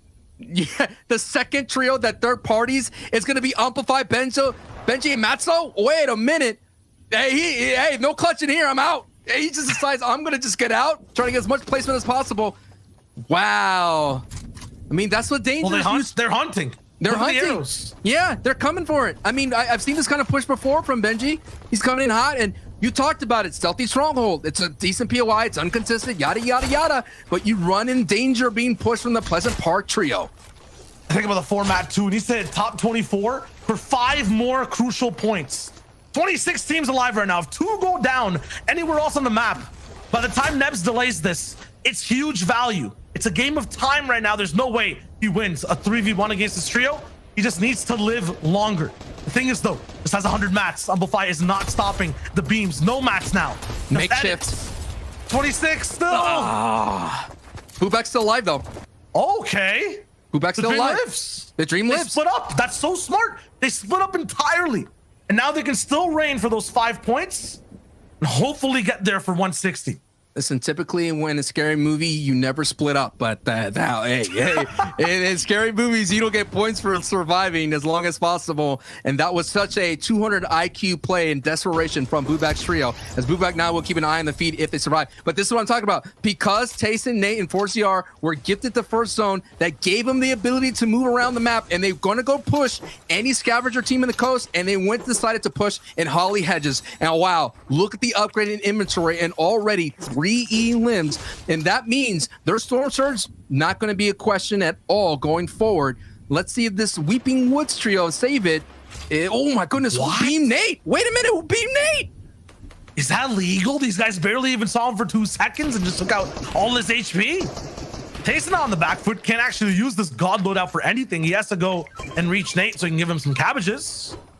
It's the Medivac down, but as a result, Rifle takes up so much more space. Every team, the reason they're this giddy, the reason that they're confirming and going all in on these fights is because it's the last game and they need a lot of points to catch all the way up. Save it, isolating Nate, but he's kind of getting a taste of his own medicine right now. Rifle's trying to find his way in, but Tayson actually stops him on the path and now has a quick cut off twice on the Rifle. The reads are insane from Tayson. Another one! Tayson is a 1v2 machine and he's not stopping. Nate's also winning his one. He has advantage. The pinch is there too. Oh, did you forget about 4ZR? Because he's in this fight as well. He gets a big shot on a Crizzy. Tayson's not done yet. Still on the back, so Rifle, he finds one way through the builds, but then tears off for just a second. They have a huge pinch going on right now. Just need to keep it churning, and this should be their fight. It's going to be a strong opportunity as well, just to kind of try out some new strats. If they don't make it in the top 3, I think Tayson's, Nate, and 4ZR, they're the kind of trio that they could put in the work and see where they fell short here. And if they win this engagement, they're definitely going to feel happy about going forward, that they could put the pedal to the metal and kind of be a little bit more loose with it when it comes to contesting teams all around the west side of the map. Could end up getting so many more elims too, and then possibly being near the top spots. But yeah, a 40-point difference that'd be very hard to actually make up. Right now, though, the entire other team got all the time available to get a full refresh on heals. Rifle now contesting 4ZR. Took a big shot, but then responds with his own. This is an insane mid-game fight. And it's not over yet. And I see more arrows looking in on just on the edge of Holly Hedges. So just because you get done with this one, the new fighter will enter this match. It kind of gets crazy, man. In a 1v1 in a boxing match or whatever kind of match you're fighting into, it's Stompy's team. Here they come. It's like ring-a-ding-ding. Let's ring the bell. Let's go again. It's a Royal Rumble, and there's many guests for these fights. Right? Over and over. Play the theme music. Yeah, Stompy's music hits between teams. Oh my goodness, man, Chrissy actually takes out 4CR. Yeah, 4CRs go down and confirmed by Shadow. So, hey man, Tayson could do this. Tayson does have a blue pump. He's gonna have to be a little bit more accurate. It all depends on what kind of firepower is on the other end. Oh my goodness. Even if they don't get top 3 right now, even if they don't have all the elims after this game, the series points matter so much. In the past, it was like a bunch of different squads, always like kind of 132. A big echelon of teams now kind of chopped down to the top 99 of Europe. If you're not getting top 3 every week, if you haven't won the last FNCS, so it's just the top 99 out of thousands, hundreds and thousands of teams. So very important for every single elim, every point to matter. That's why both teams, all teams here at Holly Hedges, I've never seen it this populated. I'm not sure why anyone would want to come around here, are popping off. I can't believe, is Tayson and Nate gonna... I've seen this done before, but usually when they do the trio, they like to flank from the backside. They kind of crouch and they make their way up and they just get a couple of beams, but I don't know if they have 4ZR's card. I mean, a play could be available to reboot here. Joe, Shadow, and Stompy are not seeing them, literally hiding behind a pole. Realizes he does get spotted out. He's trying to send anything his way.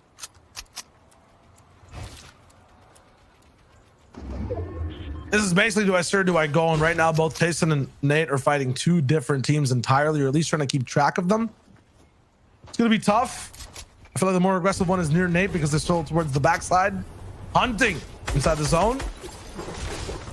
Look at how spread thin this map is now. 24 teams. The last game we watched had so many still up, almost close to 30. They're all part of their game plan now. Got to remember the top 5, the top 10 are very close together in points, all the way to 9th place. No, almost 13th place. It's kind of viable to being top 3 if some of these big teams go down. Big teams are still up there. We did see Blaster's trio in the top right of the screen. And the reason why these fights are lasting long is because Holly Hedges is just on the outside going in. Now we see Rifle and Saven and Crizzy able to push all the way through. Tayson sending some beam to Crizzy's way. Here's the other team that I'm talking about, Nikif, Alpha, and Blaster, who are currently in 3rd place. And look at that. Coming into this match, they were at 136 points, and with the engagements they have, Shayo, they were able to pick up some elims, and now they're at 147. They could be able to walk away and win this entire thing, considering that Nebs, Bubak, and Wise, they basically are... I think Bubak's still alive, right? I'm going to take a look. Yeah, Bubak's still alive, running around as a solo. I mean, he's accruing points. He got the extra 5, so definitely their team's at 160. Last one, Nikov Alpha, I think have to have taken 2nd place off of that. I'm wondering how Andalex is doing right now as well. Hi Chris and Hottie are going to be the other 2 individuals from separate teams, both 4th and 5th respectively. Looking from the outside in, trying to knock these guys off their game, but one has a castle tower next to a barn. God. This man is playing. Wait. I've seen this before, bro. I've seen this before. Too.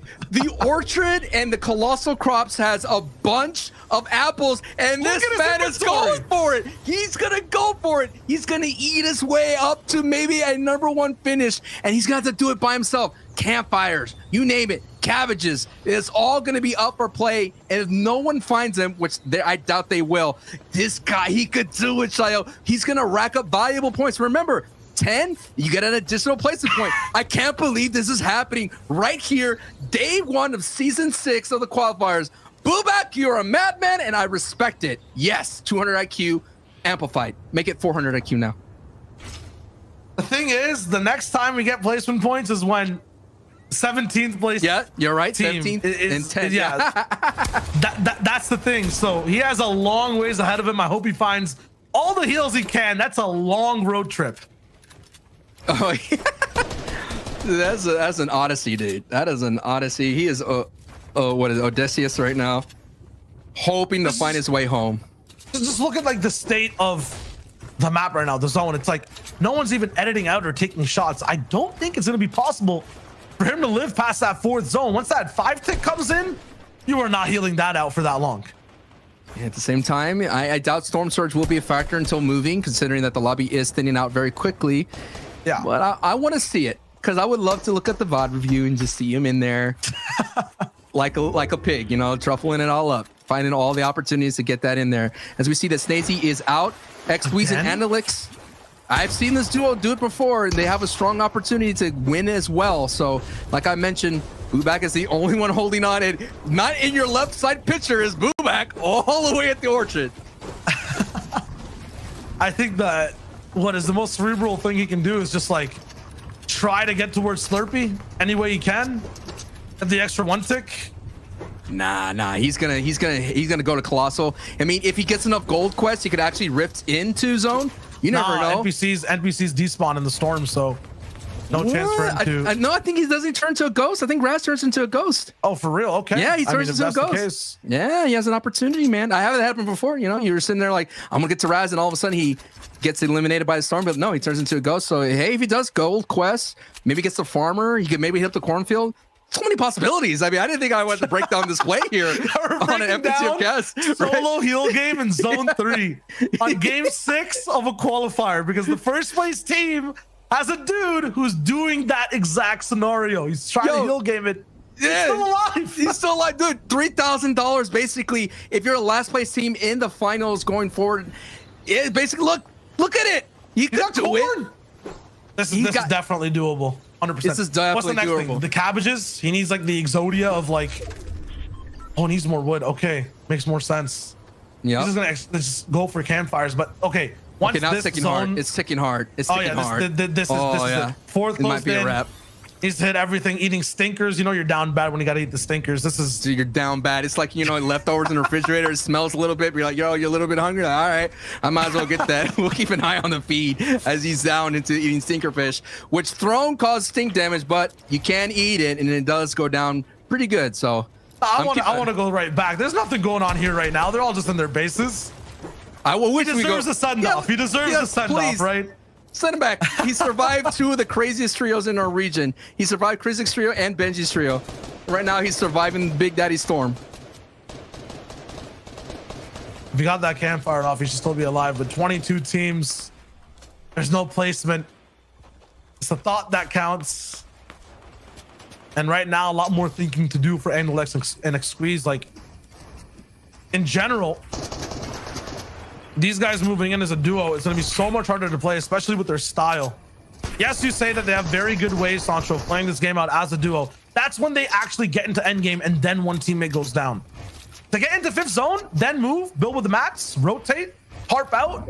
You're doing it with a 1/3 less of your mats. You're doing it with 2 less eyes and 5 less inventory slots of pressure. So much more difficult to play as a duo there. And I hope this is a late update. It is, which is why I stopped calling it out that much. They are above Surge, 235 damage. They're going to be on par for now. I don't think the next one will really lock in. I think as soon as teams start to clash with each other, the server's going to degenerate completely into shots, pump dives.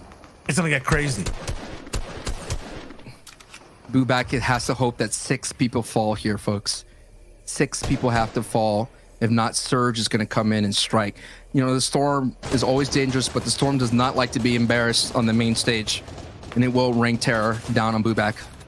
More on that story here is now we're going into Alpha Nikov Blaster and the same kind of opportunity to they're hoping that he goes down. Remember, Booback has a 149, so even if Booback survives these couple of points right now, it may be not enough for Alpha, Nikov, and Blaster, but still on the line is surviving for that top 3, Shio. I mean, 4th and 5th place. Right now, 4th place of High Chris's trio is in striking distance. If Hottie's trio pops off again, they could overtake Booback, who is down at the orchard, you know, feeding his gullet. Is he still alive? Yeah, bro. Oh!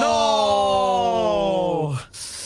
And that's it. That's it, dude. We got to double check on how many points they ended up 160. with. It has to be 160 because he lived till 24, and the last time we tuned in, they had 155. So 160 is the points to beat for 1st place. Quick math. It should be good overall. It's redemption from before when I couldn't subtract 6 from 1. Everybody has redemption here. This is the main story of it right now. Analyx Xqueeze have to do this as duo. They did it before in round 3 to close out. They got a victory royale with 19 eliminations. So Analyx and Xqueeze can do it. And it's actually in a zone very, very mirroring of this one. Max distance, no peppers. Usually Snazy is the pepper man. The pepper man's gone. Yeah. So now, right now, they're going to have to do it the old school way. They have to run. Right now, they're following Knight. Vortex is Knight right now. They're on the worst lanes possible. And look at Jam side. They're gonna have a direct line straight to where Analyx is. This is trouble. Big trouble. Jamside's in 7th place right now. So if Jamside could kind of pop off, he's gonna need a 40-point+ game here in the Victory Royale. This is the trio to stop if they want that. Any more points they get, just for the rest of the lobby. Analyx, big shot taken. 23 HP in the box. He's getting blended over and over. Crushed ice right now. Now it's speeding up too. They have to go all the way towards the backside. Xqueeze finds another path. Slightly darker though. Not sure exactly what's on the other side of these walls. It's more beams. Alex can't even take 2 bullets or he goes down. Benji's trio is out. They've been eliminated. Big time. Name not going to be able to get Denix squeezed down, so it's up to Analix. We're getting Analix into down? it. Maybe. I'm not quite sure. Is it down? Yep, he just got eliminated fully. Oh my. And now first and second place frozen in time. I believe it's 147 and 160. Knight's right there with 144. So the placement's caught up for a lot of teams. And I talked about a couple of games is all you need to push yourself up in this format. And that's what Knight, High Chris, and Vortex are doing. They had a great game in the previous one down before. Coming into the top 2 situation, it was just an edit down play that stopped them from getting a victory royale. So this is going to be an opportunity to string together those 2 games to maybe get them into that top 3 and up into the finals. But we're coming down to the final moments here. This is in game. As you're seeing, it is attack that took out Benji's trio right now, going up against Jamside. Can Jamside hold on to high? Yes. They get out attack right now. Jamside Dementos could push their way up, coming in from 7th place, going into this match here. But the story is Vortex, Knight, and High Chris pushing towards 2nd right now, considering that Analix's trio is going down in 2nd place, locked in at 147 points. If you're just tuning in right now, the FNCS has changed slightly. It's all about the top 3. This is the final game. If you place in the top 3, you go towards the finals for the FNCS this season. Right now, there's a big fight for Heights. 7th place is trying their best to get towards that top side, but they have so many points to make up. This team you're watching is in 3rd currently. The 1st and 2nd place team are down. Nikov is about to pass the points of the 1st team. It was frozen at 160. They have 156. Moving forward for it with 4 eliminations. They're really popping off in this game and still have half the zone to cover over here. Looking very good on Storm Surge. 13 different teams alive. Jamside finds another one up top. It's Haughty that ends up going down. That's 2 teams back to back, 5th and 7th, that have an exchange. And it's the 7th place team that reigns victorious, it looks like, all the way on high ground. Past that though, Vortex, the 5th place team, is looking really good moving in for the moment right now. And then past that, everyone else around them has a chance to strike to top 3 because the major teams on the top are down. It's this game. Jamside has control to stay up top. Vortex, Knight, and High Chris are down at 148. It looks like they will not qualify in the top 3, but end up in 4th so far. Oh, what a bummer of a game to have right there, to fall short at 148 right now. Again, 160 is 1st place, and they're already locked in. Can Nikov, Blaster, and Alpha get there? Looking for some valuable elims. They get a knock on Joe. They got a knock on Joe. Remember, every elim's 2 points here in the round 4. This is the first opening moment, so that Michael getting an elim is 162. Right now, they're sitting in 1st place, but I really think that Jamside has a strong opportunity to make his movement right now, considering he's at height. He has to get some elims sitting right there. There are 10 teams left right now, 21 players on their feet, and still a lot of more action as we're getting closer and closer to that final 9th zone as Alpha gets a knock on High Joe. As you see, Nikov and Blaster and Alpha gets to find some valuable loot right now and some valuable opportunities to get their way all the way up their leaderboard, considering that they're sitting at 1st place with 164 points.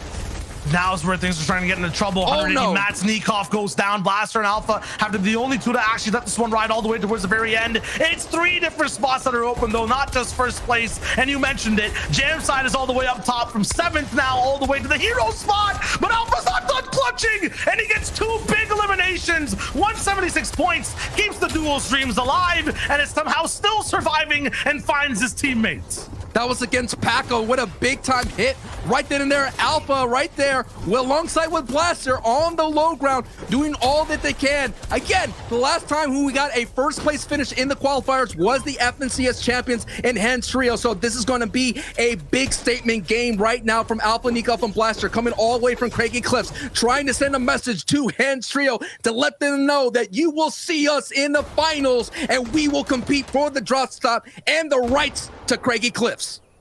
Looking right now that Alpha actually ends up going down. The medkit came through, but it's not going to be enough to keep him inside the game. Blaster will be the solo player here.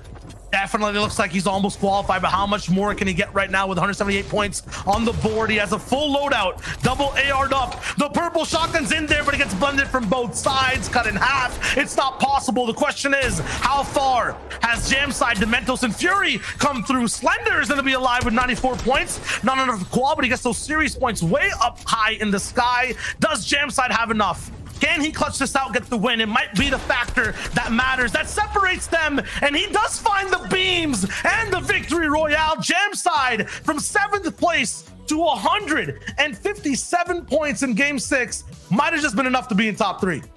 Maybe 9 elims and the victory royale, but wow, congratulations to the #1 spot in the qualifiers of Blaster, Nikov, and Alpha. 160 points with 1 victory royale, 28 elims, and the average place is a 9.5. I can't believe they were able to do so well no matter where the zones went throughout the entire day. They found themselves with some great opportunities to get in some big time points, and hey, punched their way in with style to the finals, considering they made it in that top 3. Yeah, they're literally a trio that is invisible almost for the first 4 games. I never understand how they're so consistent when moving through game to game. And then towards the very end, that's where the clutches come in. This time, no Nikov on the board to, clutch up in Storm. That was Alpha with 2 big shots keeping the dream alive. Blaster getting the final points of placement all the way towards the very end. The thing is though, Sancho, many different teams were on the plate there, and it's top 3 that are, part of the main equation. No doubt, many different teams. And one thing I got to point out was Alpha, Nikov, and Blaster, they were in the reboot round last season. So it's just showing you with hard work, with consistency, you'll be able to pull on through and make it to the final, Shio. Yep, that's it for us, though, for the EU qualifier. Round 4, the first one that went down. We'll throw it back over the desk. They have a lot more to talk about and show us exactly who qualified for those finals. Thank you so much, boys. As always, great cast on the day. Fortnite fam, if you're not following those 2 amazing individuals and these 2 amazing individuals, I need you to do that, okay? Go show them all some love. Now, once again, congratulations, Nikov, Blaster, you guys, this trio, 178 points. They close out the day. We've got the stats. We can break this all down. Reese, Levin almost made this prediction, okay? He even said at the beginning of the show, I thought about it. I wasn't sure. What happened here? Honestly, maybe I had a howler. Sorry. Maybe I had a howler because I did want to pick them, and I said I did want to pick them, but the worry for me was, would they get enough victory royales? Would they be able to get victory royales? Because typically you see a lot of the teams that will be in that top 3 will have victory royales. They didn't even need a victory royale. They were just so consistent that it pushes them all the way up there. So props to them. Sorry, howler on me. And see you next week. I was like, wait. Pat yourself on the back, Levin. Don't you worry. You almost picked them. But, these guys, if you actually look back to last FNCS as well, they actually picked up the first place in Qualifier 3 as well. So these guys have history of performing really, really well. Unfortunately, they didn't end up doing so well in the kind of semi-final stages at all and not made it to finals. So these guys are definitely going to be really, really happy that this kind of a new changes happened. But we have some interesting stats coming for these guys as well. Yeah, it'll be interesting to see, right? Because they were so sort of consistent over the course of today. And you can see here, no wins, no victory royales. Look, they were so consistent that they didn't even need sort of the 30 placement points that you get alone from a victory royale. They were just so effective elsewhere. Alpha was actually the player in this trio to pick up the most eliminations. Alpha had 14 eliminations on the day. So big stuff from them all around. Props to Alpha, but a great team performance nonetheless. Yeah, and their kind of biggest single point game was 42. So that's a really, really large game when we're kind of starting to think that this team got 178 points. So they kind of got 24% of their points in a single match. And that was a huge, huge game for them. And that was actually that final game that we just watched there, where they picked up those 10 eliminations and where they got that 4th place. So, you were already mentioning, Levin, these guys don't win the games. But when you can manage to get 42-point games and still not even get into the top 3, that is an incredibly consistent kind of play style. And we noticed top 5 games, they managed to get in there 2 different times. So overall, like a huge amount, which is interesting about just eliminations coming out from these guys. 5.83 on average, being way above the second by over a single elimination. So you know what? Like we said, we're used to seeing these guys in the top 5s over and over, and not seeing that, but seeing them get a ton of eliminations is obviously uncharacteristic of them. And it's very, very interesting to see the kind of flip of their kind of play style so far. Yeah, I think when you look at how they played, right, I sort of wanted to sort of look at in the first game where I mentioned how they were willing to commit mats to get good position. And the real advantage with that is when you have good position, you have more space to create refreshes, to find refreshes. A lot of these eliminations they're getting are coming in endgame, right? And it's because they are just playing it so well to be in those optimal positions. And, it pays off there. Like you said, they're not known for being the most flashiest of players or having the most eliminations, but today it paid off where other players weren't able to keep up. So props to them. That's right. Now, of course, your next question, Fortnite fam, is, well, Zeke, which of the top 3 trios, which of those boys made it on through? You already know one, so we have 2 more spots to fill. I'm going to tell you right now, with that final game, that's right, Jamside comes out of nowhere, okay? This is why I love Fortnite, Reese. At the final game, when the dust settles, the unthinkable happens. And for Jamside, he just secured his trio a spot in finals. Yeah, that last game with them was massive for them. You know, they managed to pick up 48 points in that final game, which was, you know, almost a third of their entire points across the day in that single game. So massive, massive game. That kind of 9 eliminations going in there too. You know, Nebs, Bubak, and Wise, a team that, you know, we didn't really talk about that much at the top of the show. We didn't have huge expectations set for this team at all. But again, performing really, really well with a 12 elimination second. A 12 elimination at first in their second game, and kind of just carried on the steam from there on out. Yeah, and with Jamside, Fury, and Dementus rounding up that top 3, you know, Jamside and Dementus in particular, sort of legacy players, right? People who have literally been in comp from nearly day one. I remember back when I used to scrim, you know, having these guys in my lobbies. So, you know, it's a long time, right? We're talking 3+ years ago. So to see these guys now book a ticket straight to the finals is just, you know, insane. And congrats to them, props to them. And of course, High Chris, Vortex, Knight, Fallen now. It's heartbreaking. It is, because in those last couple of games, they did look like they were sort of coming back and really looking to push and fight for that auto qual. But top of the leaderboards in terms of series points, and I'm sure they'll be happy about that. Yeah, and one of the things that we didn't kind of notice too much about them is because, you know, they weren't winning games, but they were there, right? You know, they were third, and second in the kind of 3rd, 4th, and 5th games respectively. But taking a little flashback to our first game winner, Podesize, MXR, and WAN, game number 1 winners. You know, it started off on a really, really good foot for these guys. That big victory royale didn't manage to get too many eliminations. They ended up having a really, really good other game where they placed 2nd with 12 eliminations, but outside of that, basically either down to Storm Surge or off the kind of spawn outside of that. So not a big performance for them after that. Yeah, I think things got really quiet for them. I think they sort of had that hot streak at the beginning, and then it sort of just fell off a cliff, you know, no pun intended, with the, you know, winners coming from craggy cliffs. But what I will say is, you know, we sort of had, you know, Waze, Bubak, and Nebs come into play, and they stayed relevant throughout the course of the day once they sort of had that sort of pop-off moment. And, you know, this was a game where we didn't necessarily expect them to win. They were up against Andalex's trio, and they came from below, quite literally, to sort of, you know, come in and steal the game away. But then Andalex finally got their victory out. Andalex, Snazing, and Squeeze, who, you know, for the majority of the day, it felt like they were sort of in that dominant position. It sort of like they, you know, had control of everything that was going on until that sort of final last 2 games that are knocked out of first, and things sort of go all the way down the hill. And although they won't be happy, because I know they will be feeling as if they deserve to sort of get an auto quote spot, they'll be back fighting next week, and you know, no doubt in my mind that they will be one of the teams in the finals at one point. Yeah, top 3 is really, really tough to make, and, you know, making it top 5 is still a fantastic placement. And their performances throughout the first 4 games, you know, 4th, 2nd, 1st, and 5th, absolutely nutty. Unfortunately, those last 2 games, you know what? Other teams just ended up being more consistent and climbing up through. But the other team we saw, kind of Astro, AD, and Hardfind, particularly in that last game where they ended up placing 3rd, I thought that this team might be able to clutch up a top 3 qualifications. They ended on 7th place with 135. But only by getting 2 eliminations in that final game. So not necessarily being able to, you know, really climb up that leaderboards. You know, they would have needed way more and the victory royale in that last game, but still really, really well played from them. And this is one of the kind of victory royales we saw as well. And Hottie managing to pick up that kind of final refresh to pick up the loot, which we mentioned on stream earlier while we were kind of breaking this one down. He picked up the really essential elimination, getting them those mats, and that's just purely what won them this game. Yeah, these guys really did well to win this game. And you see here, the harpoon whizzing by his head. Yeah, almost. So close, yet so far. But even then, right, great game from them. Trippin picking up a load of eliminations. And then here, an absolute masterclass, if anything, right? To sort of push you into an auto qualification spot. There's no better feeling, really. I'd love to hear the comms, even though I know I wouldn't understand it because the language is not in my range. But look, I'd love to hear the energy, because there must have been a load of excitement here. Yeah, this is like one of those qualification slots, right? It's like, this is the moment that you live for as a player.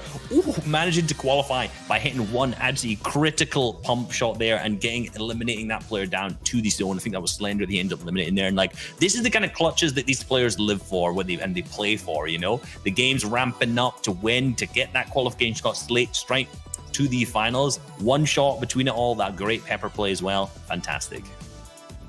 Oh man, Fortnite fam, you know what this means. The competition is done for Europe for this week. Levin, I know, but we'll be back next week. Don't even worry about it. But if you want more Fortnite action, you should join me as I jump over to NA East after a little bit of a break, because we got another